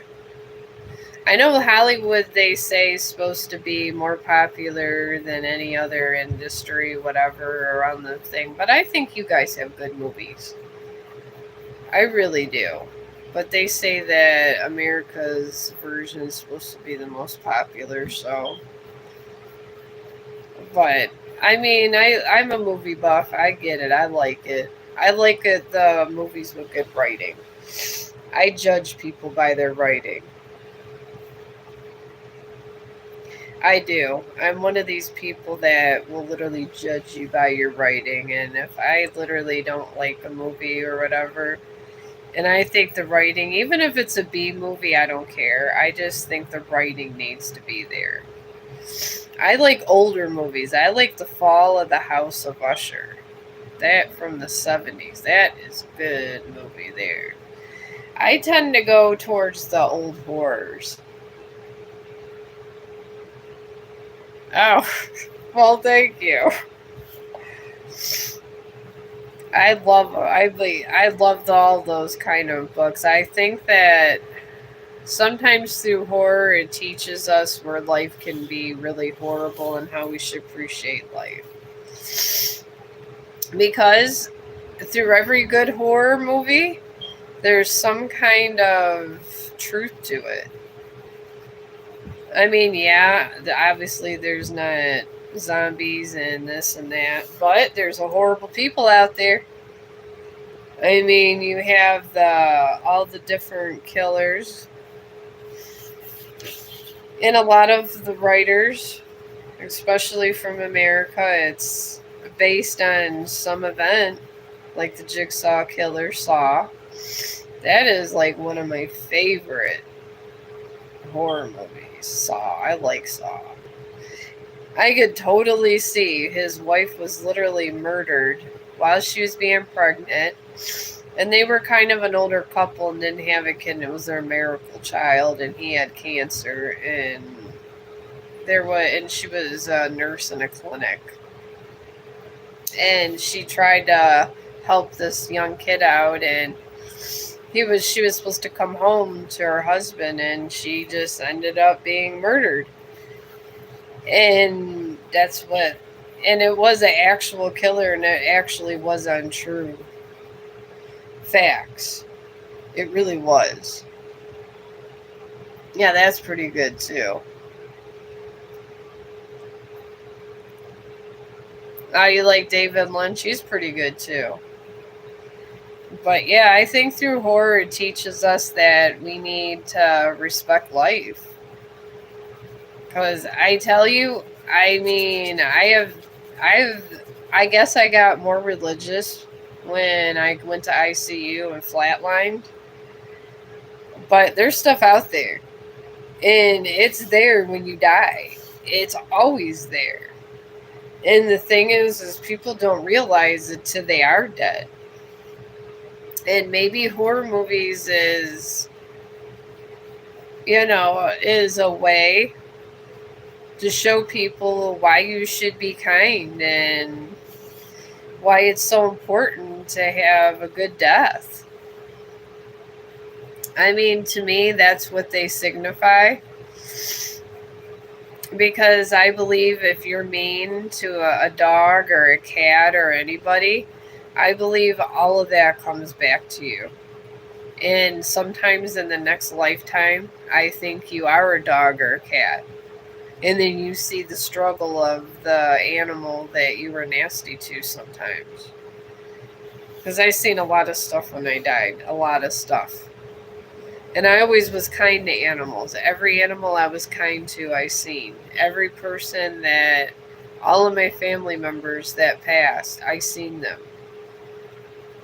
I even didn't want to come back. They just told me I needed to come back. I was fine with not coming back. I was having such a good there. Oh my god, yes. The Shining's the best. And Fright Night.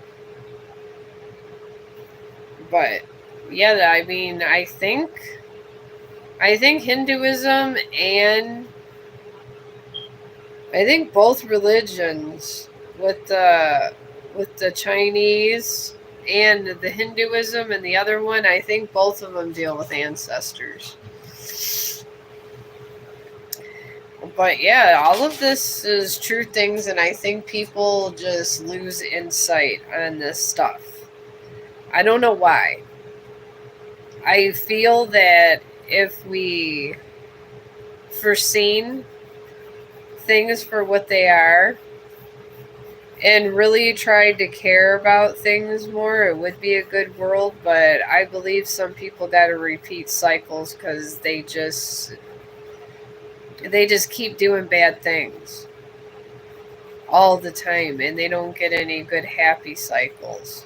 That's why I always say, if you're doing really bad things and just generally horrible things, if you're murdering people and all that, don't think you're gonna have this great wife.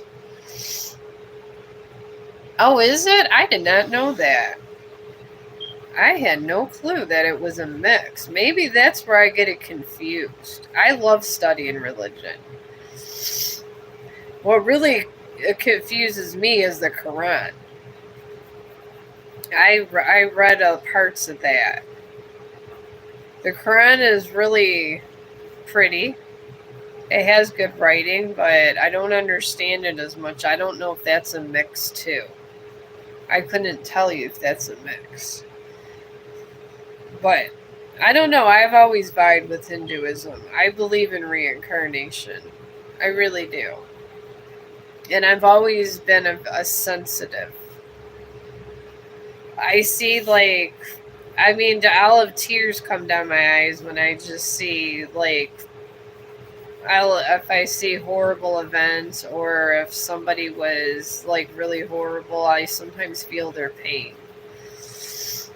Sometimes I feel like sometimes it's almost like when you're an empath, it's like almost Hinduism vibes with you.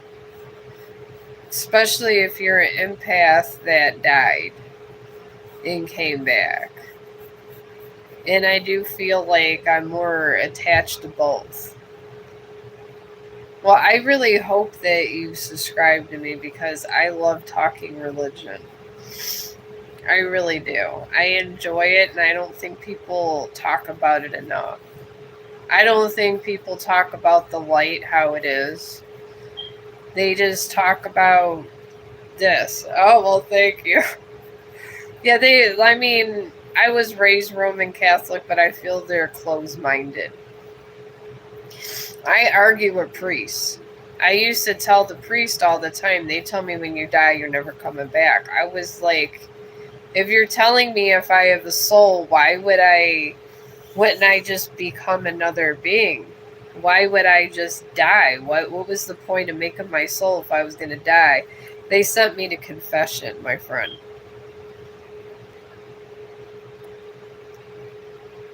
Oh, okay. Oh, yes, the Catholic is everywhere. I find sometimes they're condescending. I don't know if you've argued with a Catholic priest in great detail. I went to Catholic school, and I used to argue with them in great detail. Until they told my mother I was confused. And I don't think I was. I don't think they were telling me the full truth. Because Catholics, they have the best horror stories, honestly. That's why every horror movie is based almost on Catholics. There was a story, and this is a true story. I want to go to one of these haunted places if I ever got rich enough over here. It's in the United States. There was a priest, and he would just have sex with all the nuns. And anyways, he would bury them. Every time the nuns would have kids, they would literally. Temples were destroyers and churches were.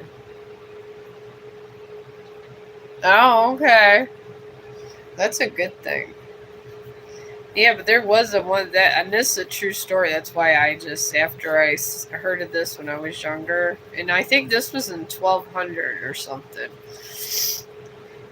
And I'm thinking to myself, what kind of religion? They say you can't marry, but then you're going to get all these nuns pregnant and literally make them give birth and then bury the children. I mean, there's just so much darkness involved with some of these religions, and it's because of the old ways.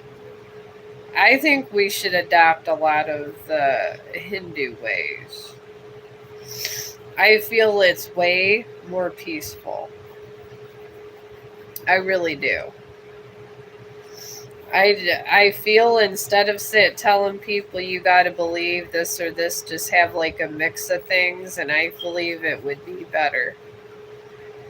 But I don't know. If I went public with that and had any kind of anything, they'd probably be trying to track me down and send a hit on me or something. The Pope, who knows anymore. But yeah, I do. I vibe with Hinduism. I love it. I love talking religion because at the end, that's what you got.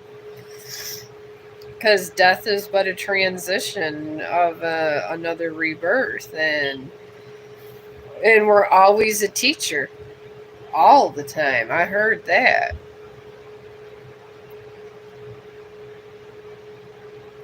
So, Herrick worship is part of our tradition. Okay. Oh God, are they alive? Are you doing it humanely? I mean, I know the Catholics. I'm not judging you. I know Catholics do a lot of these animal stuff. Obviously, Noah, because he did not want to. I think I'm not Noah. I forgot which one it was, but he sacrificed it. God said he had to sacrifice, so he sacrificed a lamb instead of his son. That was in the Bible, so I do know that. I'm not judging you about that. But are these animals humanely sacrificed?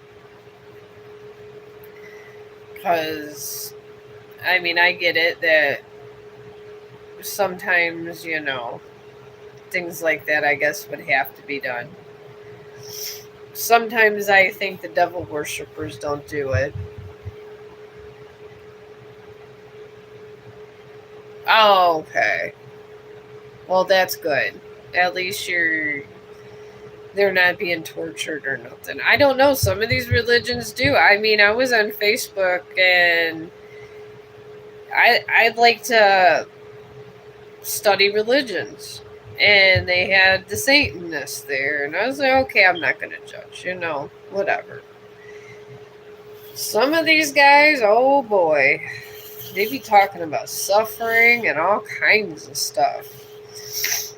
And I don't judge that. Like I said, I don't want to be judgy because you should not judge unless you want to be judged yourself. And I'm no angel, so I don't do this. But yeah, some of the Satan groups are some of the most egotistical people I have ever came across.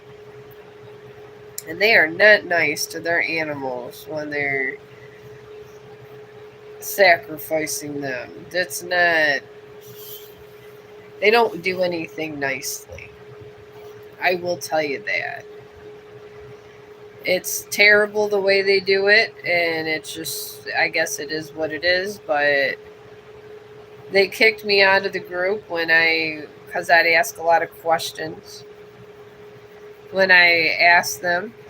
And then I mentioned that in the Bible that Lucifer was an archangel, and I somehow I'd get the prayers, but they would never answer me, and they kicked me out. But I still got these notifications.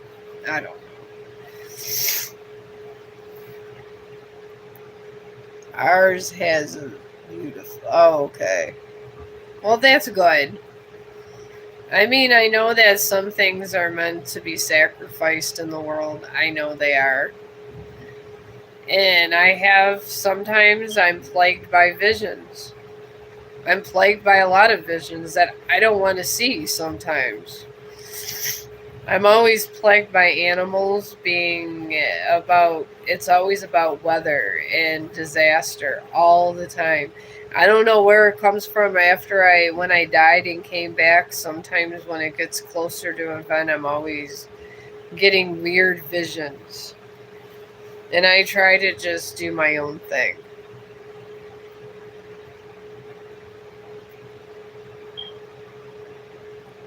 I mean, the animal is transformed into a higher yoni in next birth. I guess that's okay. I mean, honestly, with the way people treat animals, even I'm against this corporate farming. I don't know if you guys do corporate farming over there, but I feel horrible for the pigs.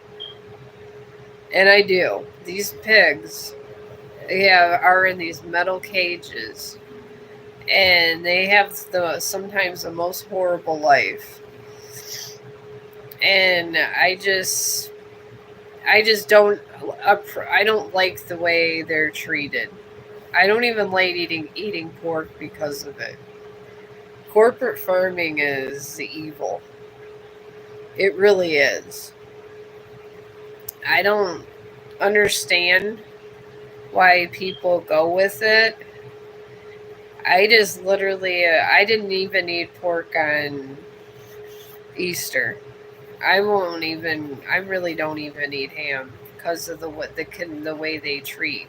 I mean, I'm okay that we got to eat them to survive sometimes to have food, but the way they're treated and they suffer, it's terrible. America needs a wake up call. It really does when it comes to how they with this corporate farming. It's just downright terrible.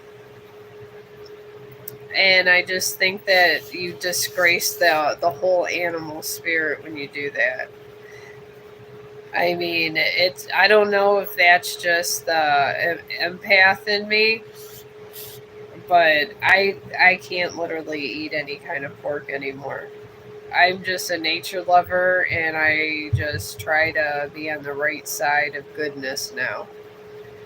And that's it. I was always on the right side of goodness, but especially after I died and came back, because they said I had to come back to do what I didn't know. I mean, anybody could sit there and deal with a bunch of crazy residents. Maybe I was meant to bring awareness to goodness and spirituality. Who knows? To me, I'm about all the spirituality. I'm okay with all of it as long as it's somewhat good. But yeah, they got some nasty practices here. I can't. I don't do that. You eat less red meat. Yeah, me too.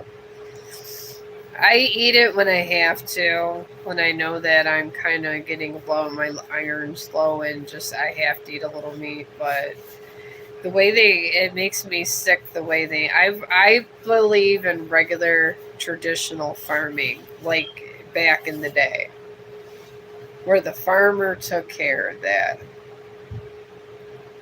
Yeah, I can do a love reading for you, Lauren. But yeah, I believe in that kind of farming where families owned land and they sold the meat and stuff like that because I felt they got treated better. So, but that's just me.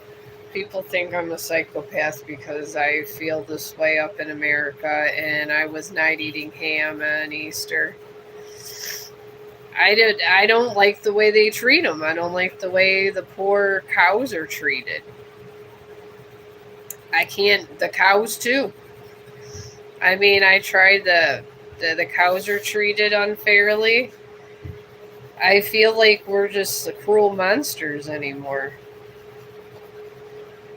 I was vegetarian for a long time too. I really truly was. All right.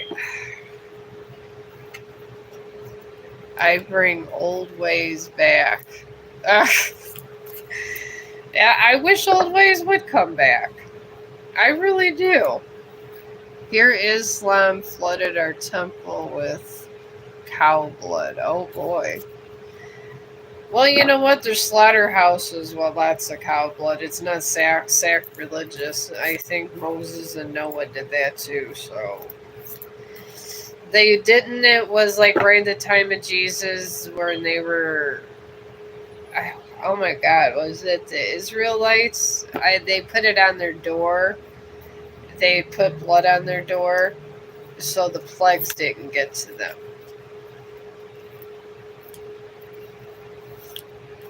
Oh, older than that. I know that the plagues in the Bible, they say if you put like certain blood on your door, the plagues will pass by your house. This is what they say. I read lots of stuff. And I know there's power in blood. I do know that. I know that's why when Jesus was on the cross, a lot of the disciples was trying to put his blood in a bowl. Because his blood had power. So when his blood was trickling, they were trying to get it. I did hear stories about that. So that does make a lot of sense. Because he was a prophet and they wanted his blood. I don't know. They put it in little like amulets and stuff. I don't know over the years if they actually kept it. Well, good night, Nada. And I hope you're on tomorrow. I love talking in old ways of religion. Love it. It's like one of my favorite topics. And I hope you sleep well, friend. All right, Lauren, you got in your love sector here. Is it love? Yeah. All right, in your love sector,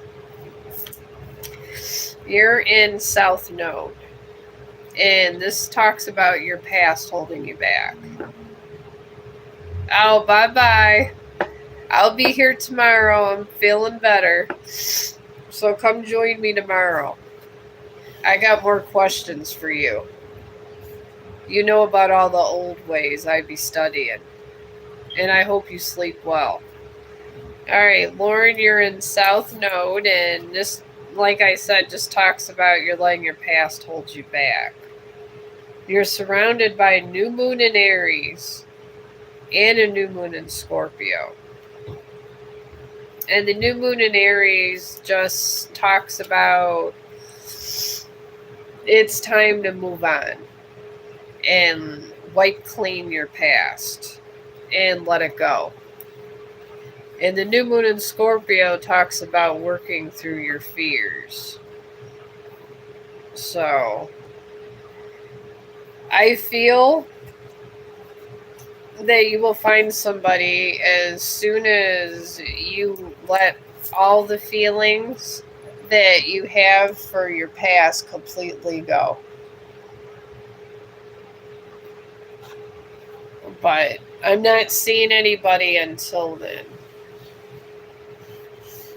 And I'm just saying this because, I mean, it's a common thing. All of this is a very common thing, so none of us are perfect. I mean, there's a lot of...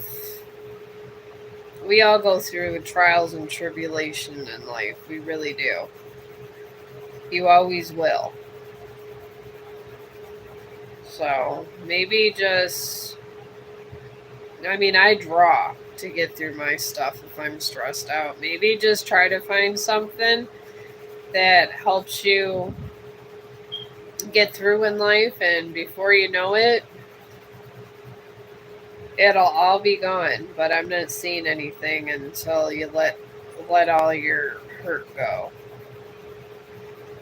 Because that energy isn't, when it does not reset.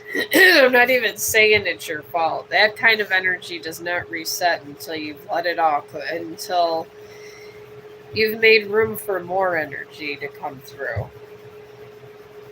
That's usually how that goes. And it's not good to start another relationship until you kind of get through all that.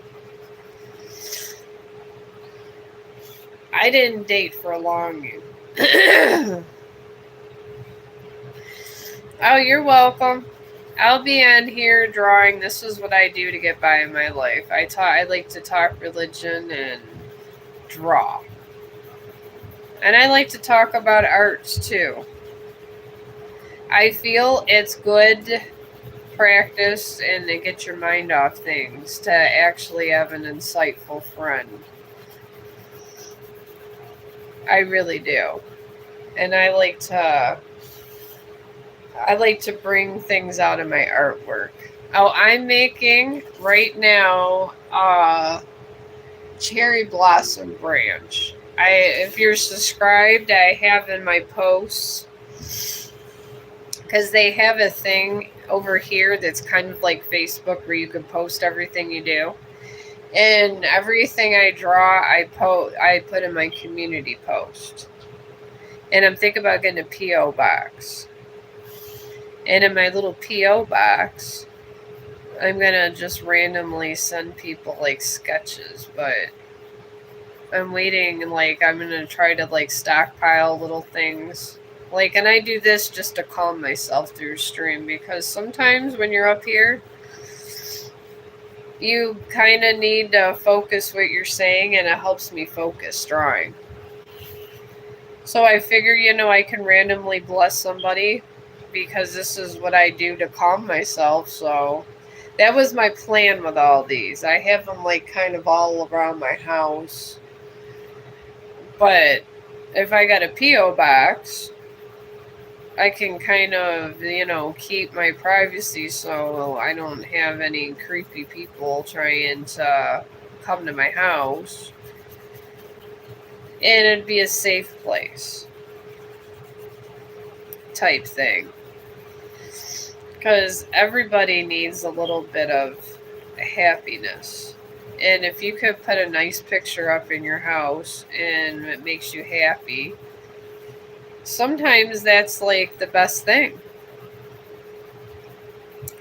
And I was blessed because I work in a nursing home, and I just see a lot of people. I see a lot of people die a lot of times, and I took care of some artists, like big time artists, because you got to have a lot of money to be at our nursing home. And they do damn good sketch work. And I've been with these guys for a long time, and I give all kinds of advice about drawing. Just like here, when I'm shading in different angles.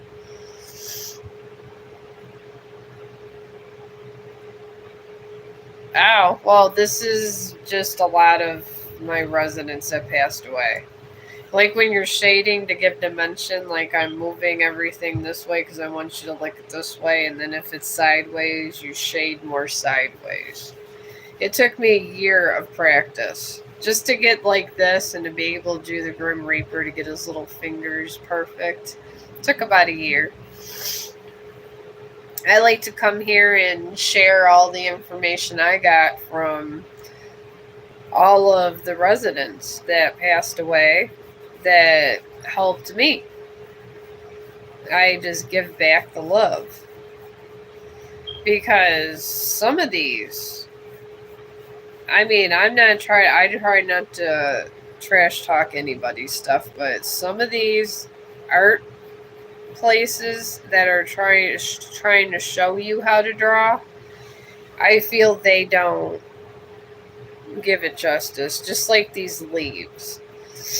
How I'm doing these leaves, you sculpt all of these, each leaf, and then you pull it like if the leaf's going up, but going over, you're taking that and moving your line up and over.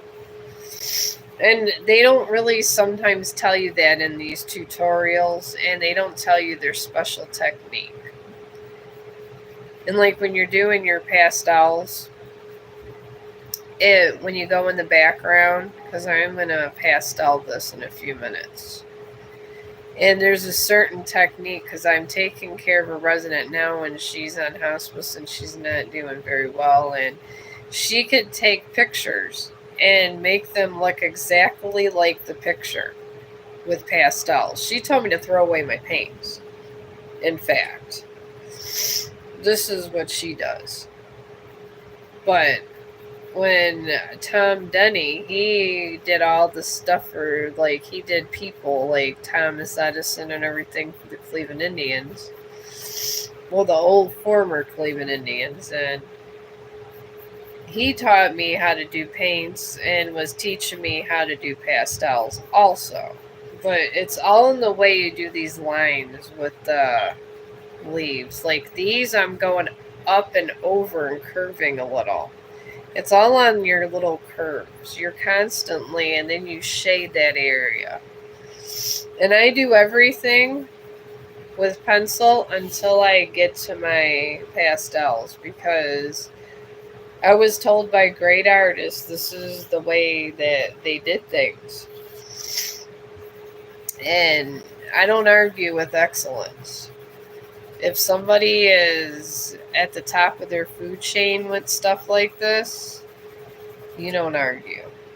You just don't. And in here, I'm getting ready with my pastels. This is when the happiness comes. This is like the part that you're prepping for.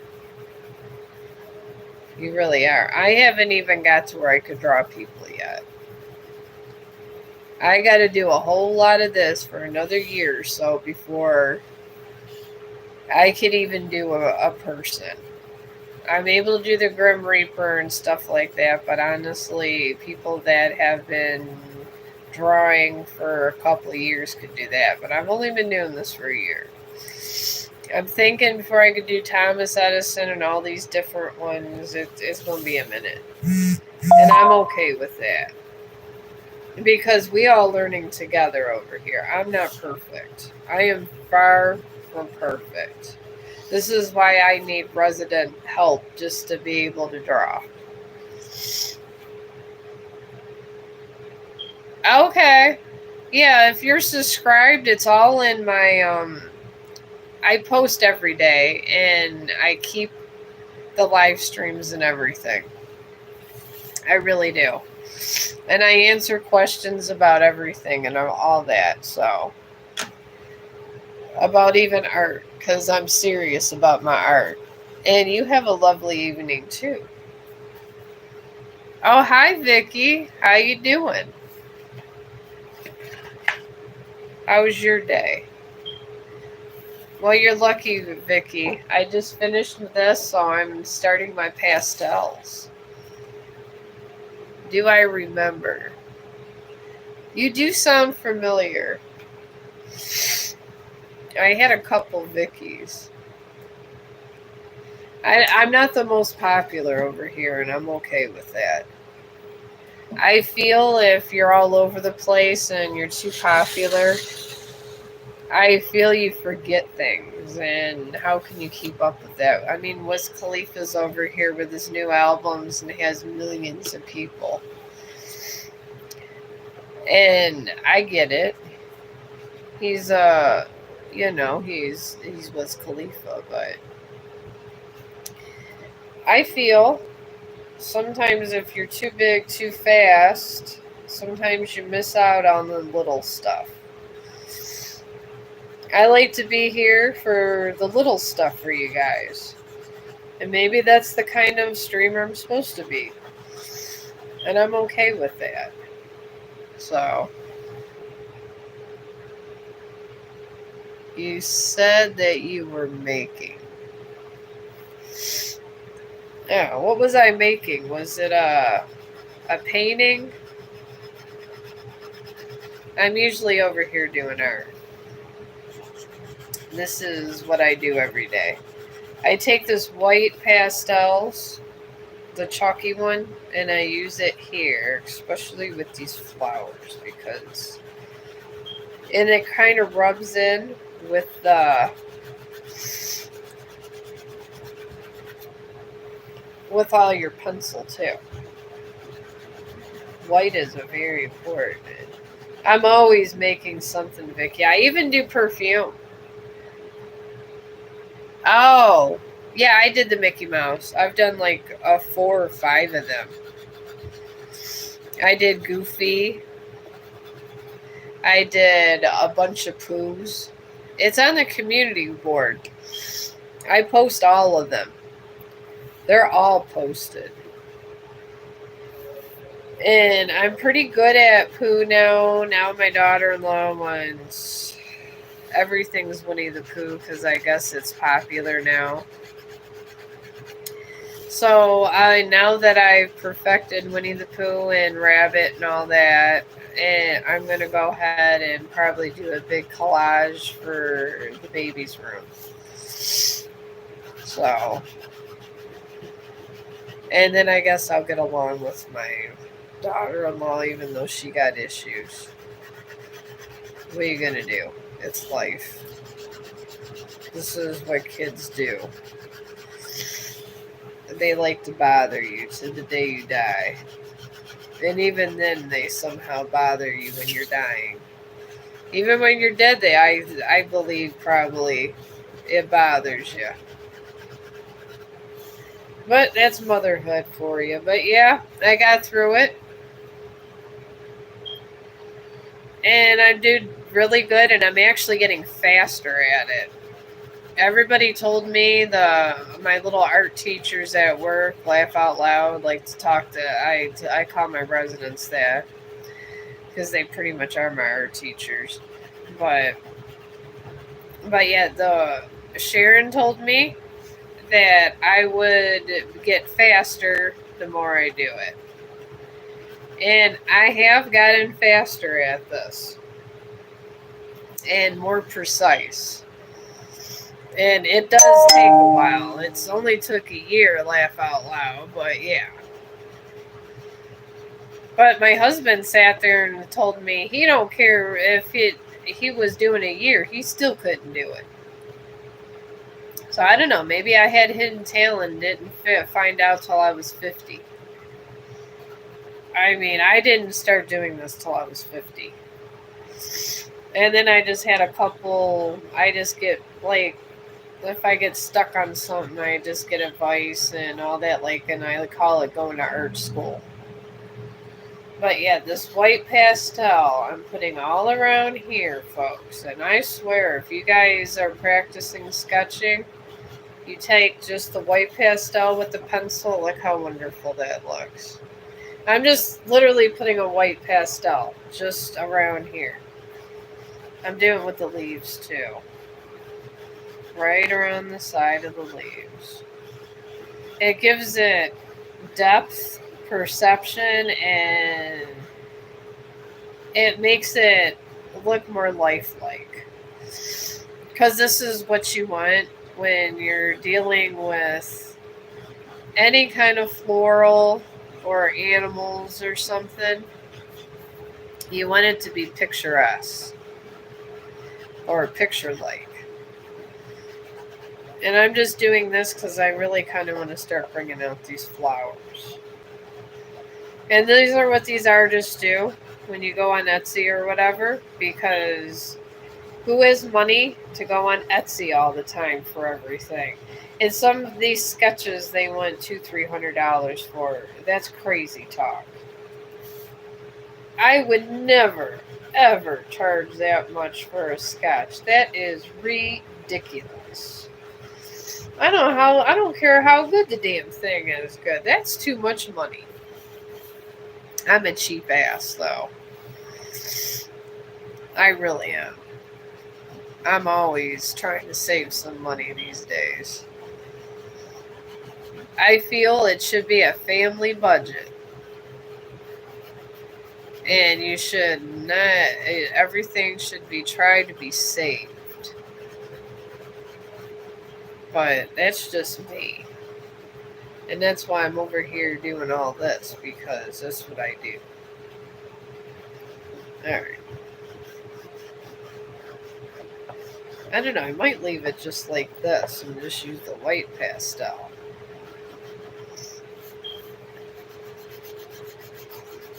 I kind of like it just like in this color range. I think it looks good literally just like this. Why always have everything? I mean, I am a fan of color, but sometimes a good old sketching is nice. Just regular sketching. And you just take your pastel, and when you rub it in to here, it really pops out nice, folks. This is when the magic happens. And you can add color at this point, or not. You could just leave it just like this after you get the white pastel. But I feel white and black pastels can be your best friend. Even if you're just doing a basic sketch like this. Because it adds so much pretty depth to things. Alright. And then I'm just going to get down here with this pastel, around here. Because you would want to make sure it looks nice. You want to make sure it looks like a picture. I mean, this is your whole goal when you're doing this. It really is. Here we go. And then we just go right up in here and get all this rubbed in. Alright, then we got that. And leave it like that.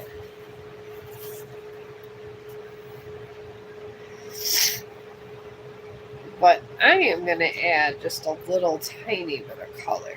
And I'm do this, I go around with the soft pastels. I got both.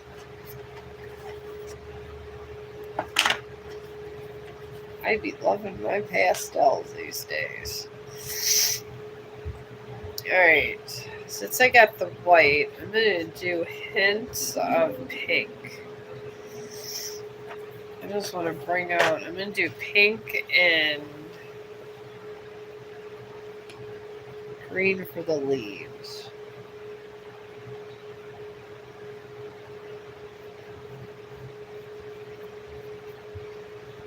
I think that would be nice.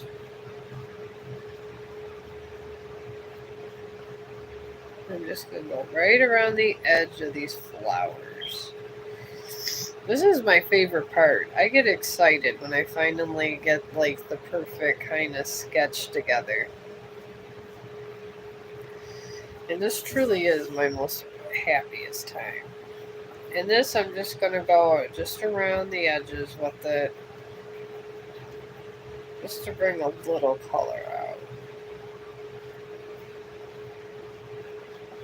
Because I feel a little color is nice.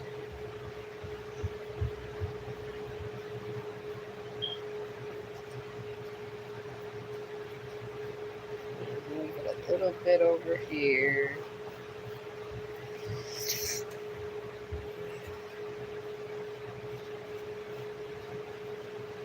There we go. It's so pretty. And I'm still going to rub that in.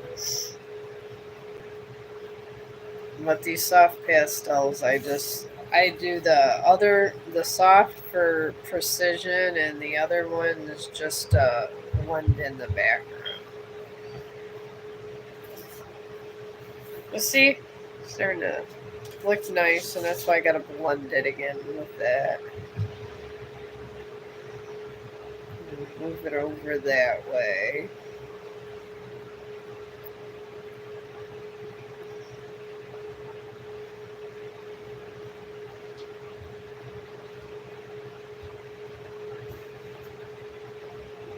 There, just the edges. Sometimes if you get too involved with the rest and you're getting more than the edges, sometimes it messes you up. So you're better off with just doing it this way.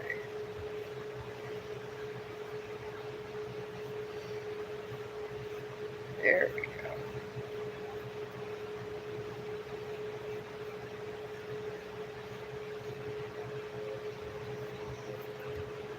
Well, that's nice. And then get this one over here. I just don't, unless it's like I'm doing like a skull or something, I don't like to be all dreary.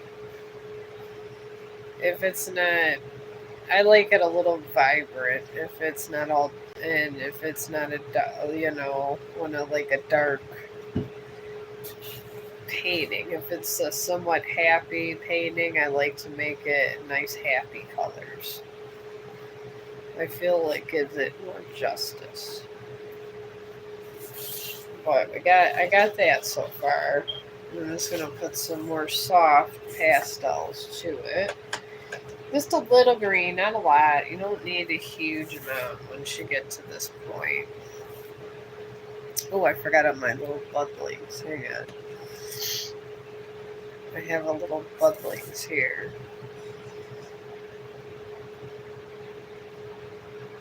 I'm just getting these here. There we go. And then I'm going to rub this a little bit and then leave some of these lines there so you can see the nice pencil marks. Because all the details are the best. You got to leave as many details as you can. There. I got those tiny, I have these budlings too. I keep forgetting about the little tiny ones I had up here. There we go.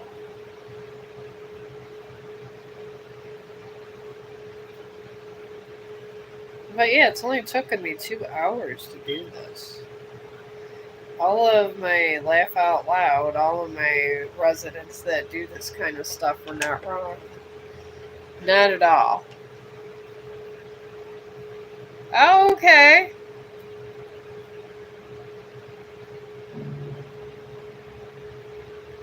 Okay, how you do? Well, thank you for subscribing. If I didn't get your question, I probably didn't see it in the thing. I'm still doing questions too.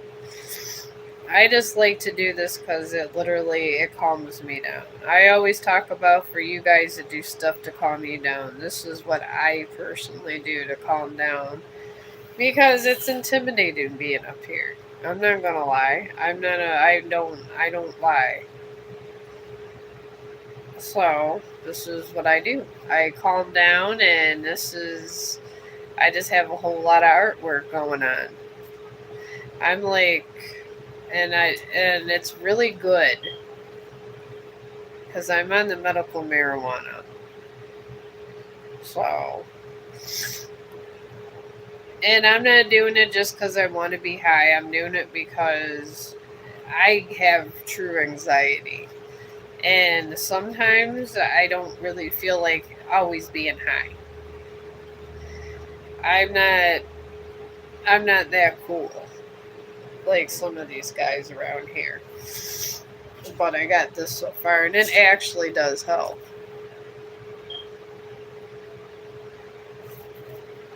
Okay.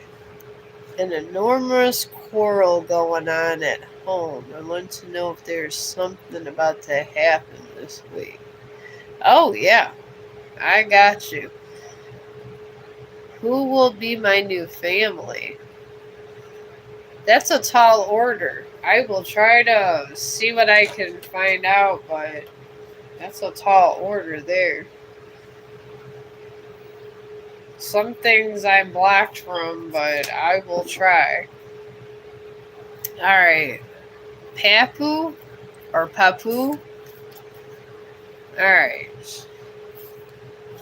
Alright, you want to know what's gonna go with the quarrel concerning your mother.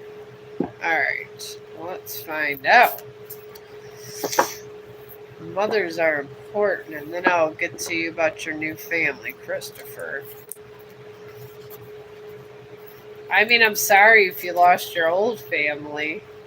You always have your family, even if they say they're not there. They can't just stop being your family.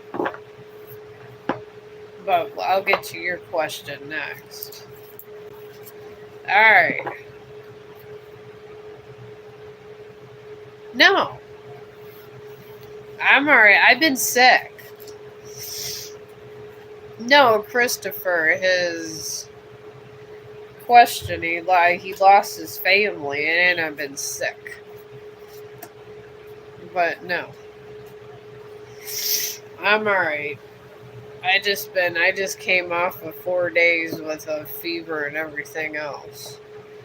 Alright, the situation with your mom is in a full moon Aquarius. And this just means that she's saying one thing to everybody and feeling another, pretty much. Maybe it's because of your whole conflict going on in your house. I don't know. But she's kind of doing one thing, saying one thing, and doing another. And then you got a new moon in Virgo surrounding your mom, and a new moon in Pisces. New moon in Virgo just talks about giving rather than taking. I feel that she might be taken advantage of, or someone's taken advantage of her, rather. And the new moon in Pisces just calls for her just to think about things and just kind of maybe contemplate, look at things, look at life, and really kind of look at what's going on. I don't know, whatever is going on, I feel that she is under pressure about something. But I think that's where your quarrel is starting and ends. But yeah, I'm okay, Poo-Poo. Besides being sick as hell and I'm having vertigo and being dizzy, I'm alright. I was so sick I couldn't even barely walk or talk, so I just stayed in bed most of the day. So I haven't even drawn for like 3 days, and I had to work in this condition. I was anxious all day, achy, and everything. Alright, Christopher. Yeah, I don't know who. No one can tell you who your new family is going to be. Nobody. But I can tell you about your family situation changing and stuff. That I can tell you. So.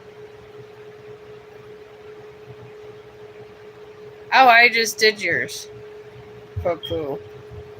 About your mom. I just did your reading. Alright. I got a dissembling moon in your family situation, and this just means just kind of stepping aside and relaxing and taking your time. Maybe just like stepping aside for a second, let things playing out. That's the kind of card I call it. So, and then you got a mutual moon and a waxing moon. The mutual moon just talks about how it's subject to change and things aren't as they say. A waxing moon, it just means your energy is just getting momentum and it's you're charging up. So I would give it some time. I feel there's a lot of conflict here and a lot of hurt. And when that happens, you have to have things go in place and start to naturally move to the next phase. I feel that it will, but things have to happen first.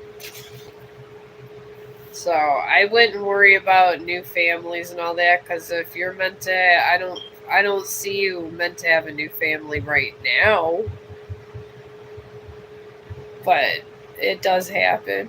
People get new families, but the universe is gonna put you where they need to want you at.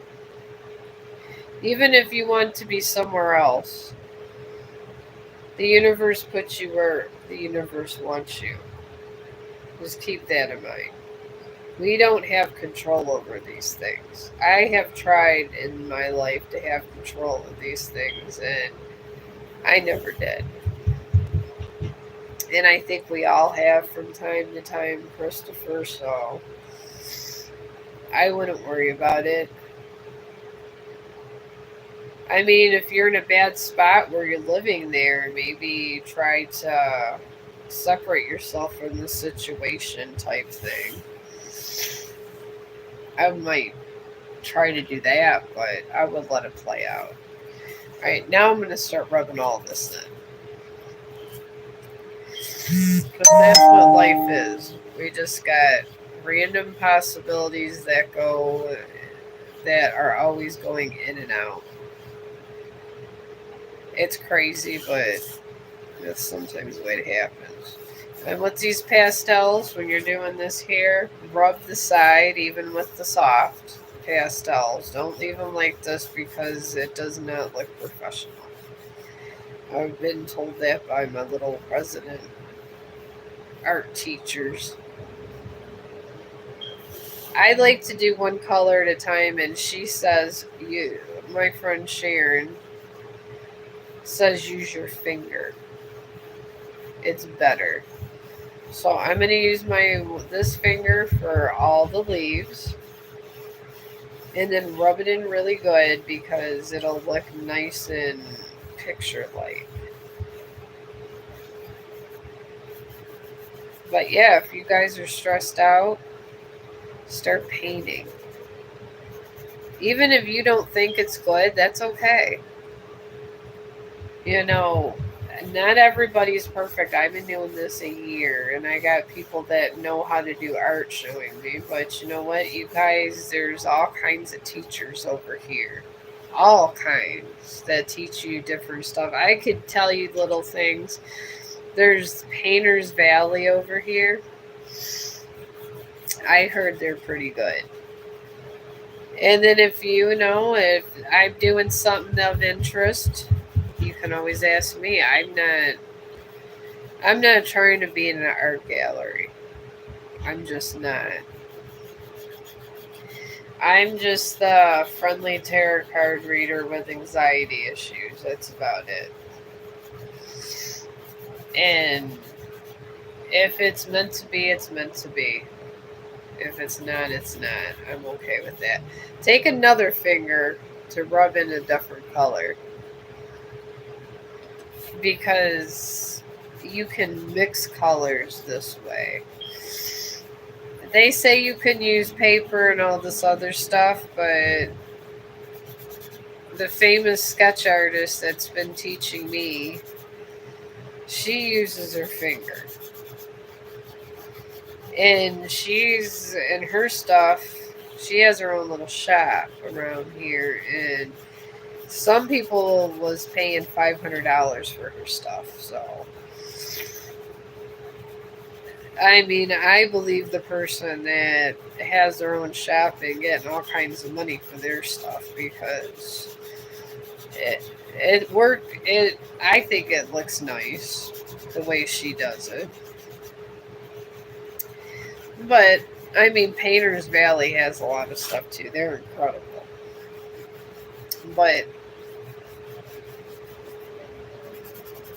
And I just sketched it first too.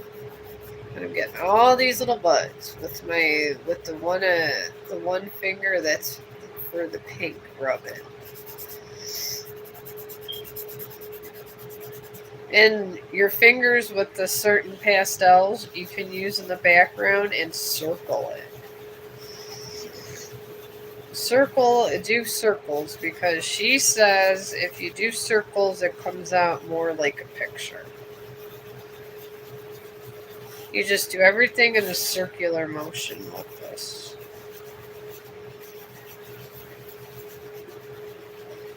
And it will even the circular motion with the, because I did a white pastel for the background also.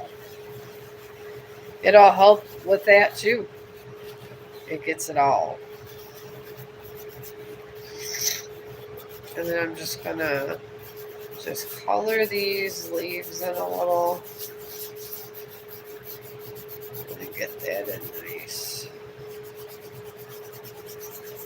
I'm just doing circles around this whole painting. Because Sharon says you don't need paint if you shade it right with your finger. I go by what people tell me.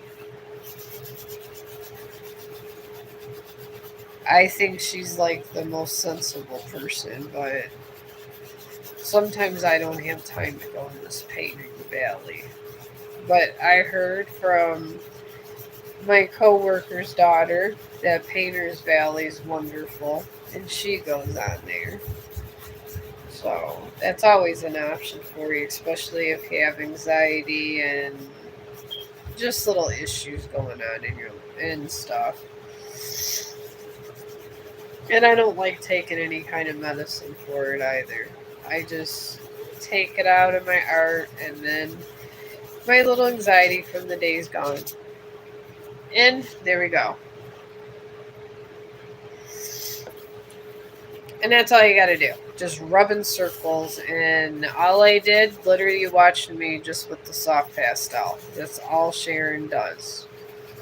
And people give her pictures, and she sketches it out, and then does a lot of this rubbing in circles.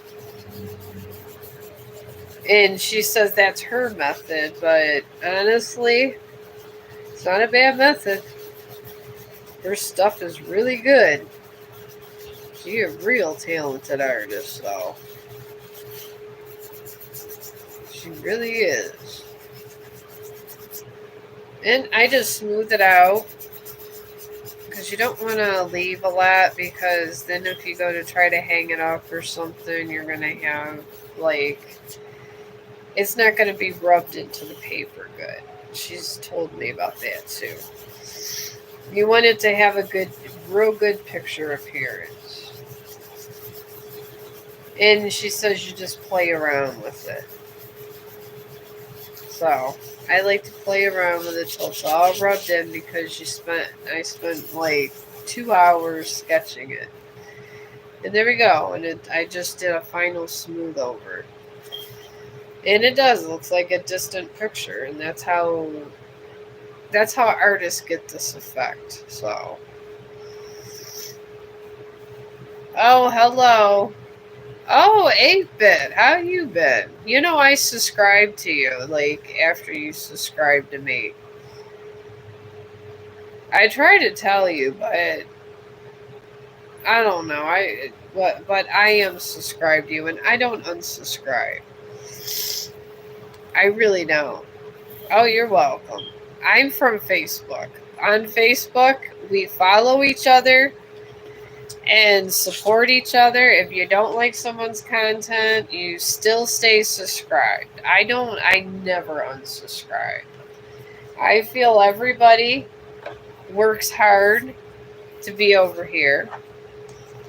And everybody, especially if you are a digital creator, you should support other digital creators. And I get it, because I learned how to be a digital creator from Facebook.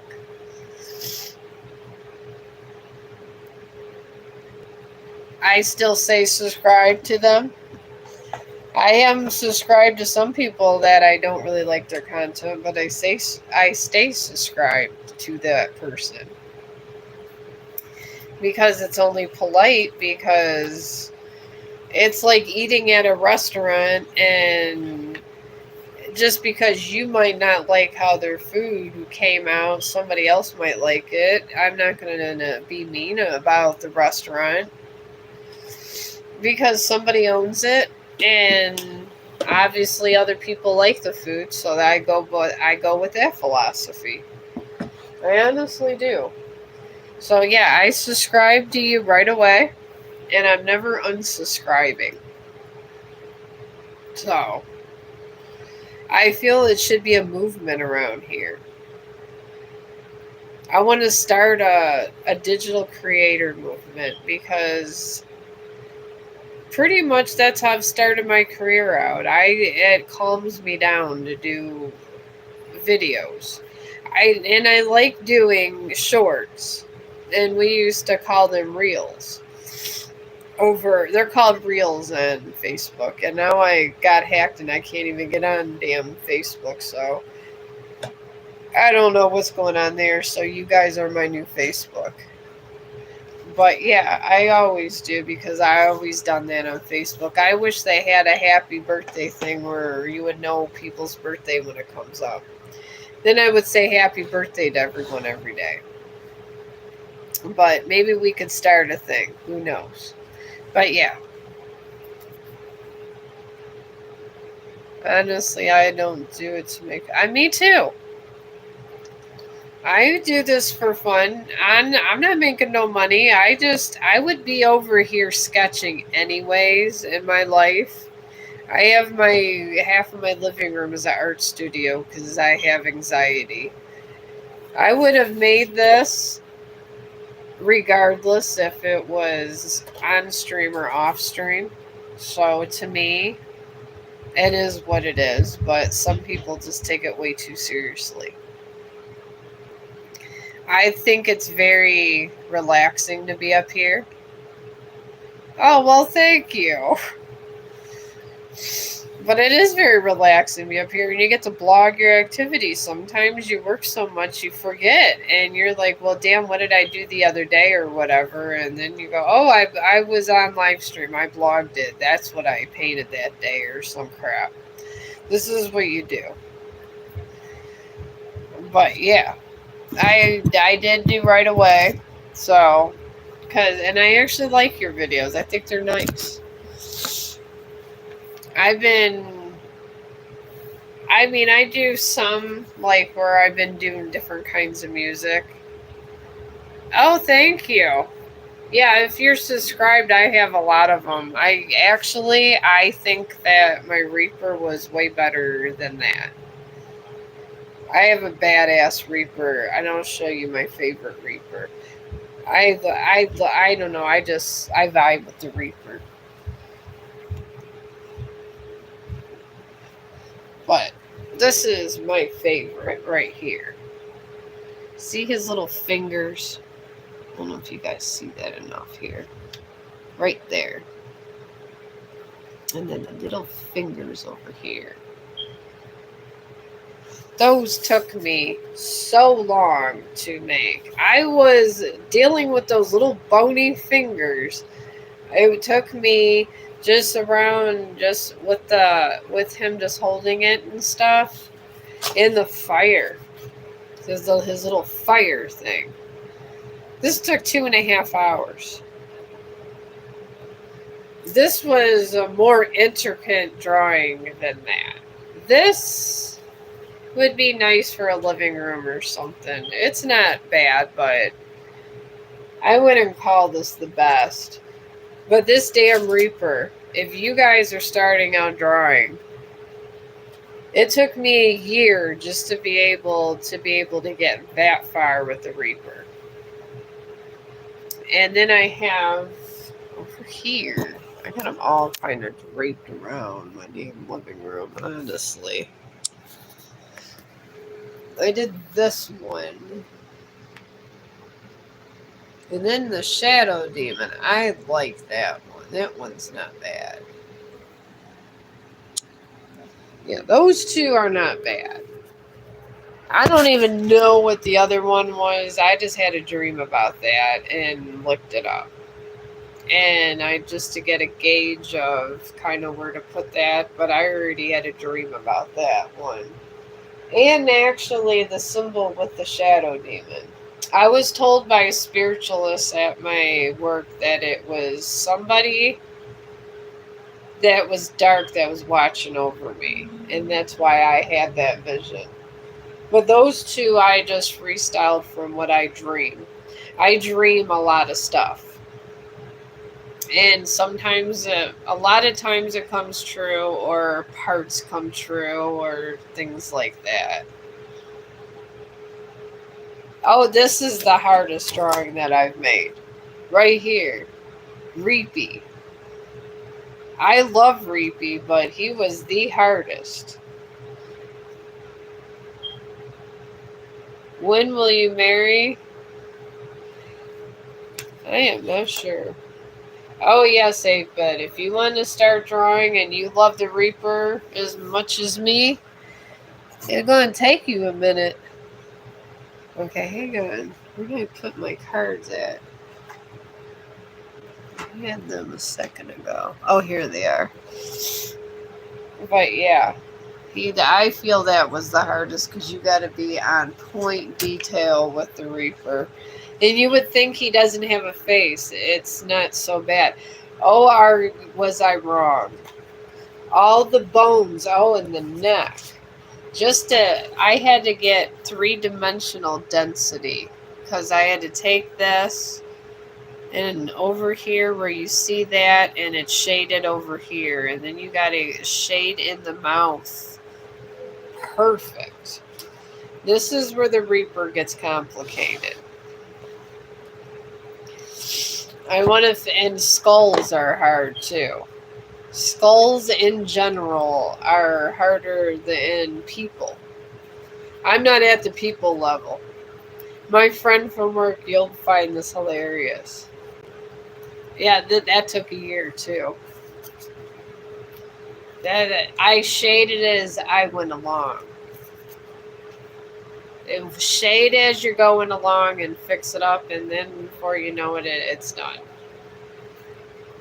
But yeah, I just been going through with this sickness at work and everything. I done told off a Speedway person because they were being nasty to me. So I called him an a-hole. And I made him listen to every bit of my bleeding words. And then he was trying to defend himself because he wouldn't let me put my coffee on the counter so I can get some damn energy drink. And it's the same guy after I couldn't even eat for 2 days. That was bothering me. So yeah. And then the coworker's going like this and telling me that he's an asshole. And this is what the conversation is, and he acts like he's like the God's gift to cashiering. I'm sitting there thinking, my God, he needs to get a life somewhere away from me. But yeah, it was hilarious. I wish I could have been taping the whole incident. That would have been great for that content, but I wouldn't have been allowed anyways. But yeah, I would just practice, and I just shade as I go along, and I do it in sections, and I do the face last. And with the Reaper, I did the face last, and I started bottom up with it. And then I did the background. I shaded the pastel for the background already in, and then did light shading with the pencil. And then I would add the other pastels like I did this flower. But yeah, it's that literally is the hardest. That's why I would never give that one away, because that's been a goal of mine for a year. So, alright. Enjoy Study. I like the name. I do love to study a lot. Alright, you got your love sector. You got a new moon in Aquarius. And this just talks about bringing love and compromising and letting go of things and things like that. And then you're surrounded by a new moon in Capricorn and a full moon in Pisces. And the new moon in Capricorn just pretty represents you working hard and on yourself, trying to change and do things for yourself in that area, which we all got to work on ourselves from time to time. I work on myself all the time. We all do. We're human beings.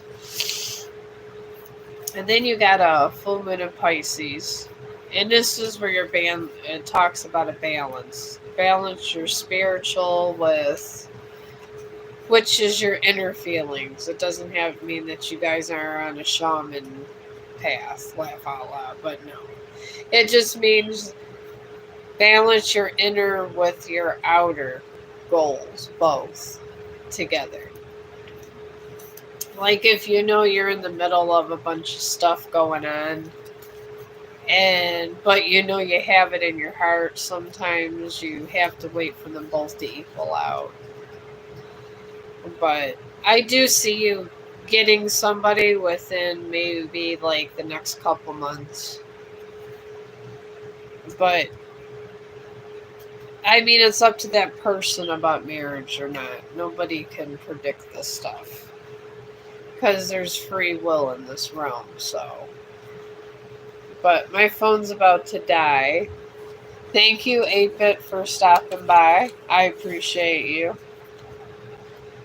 I'm going to keep on my grind. Maybe I'll try to do another Reaper one of these days. Because he is a hard draw. It takes a minute. I don't know, these flowers, this one took me 3 hours, so maybe it's about the same amount of time, so. But you keep your good work going, I'll keep mine. I'm going to eat, and I'm going to try to come back later now that I'm starting to feel a little better. And thank you guys all for supporting me and stopping by, and I appreciate all of you. I really do. And I hope everyone has a wonderful day.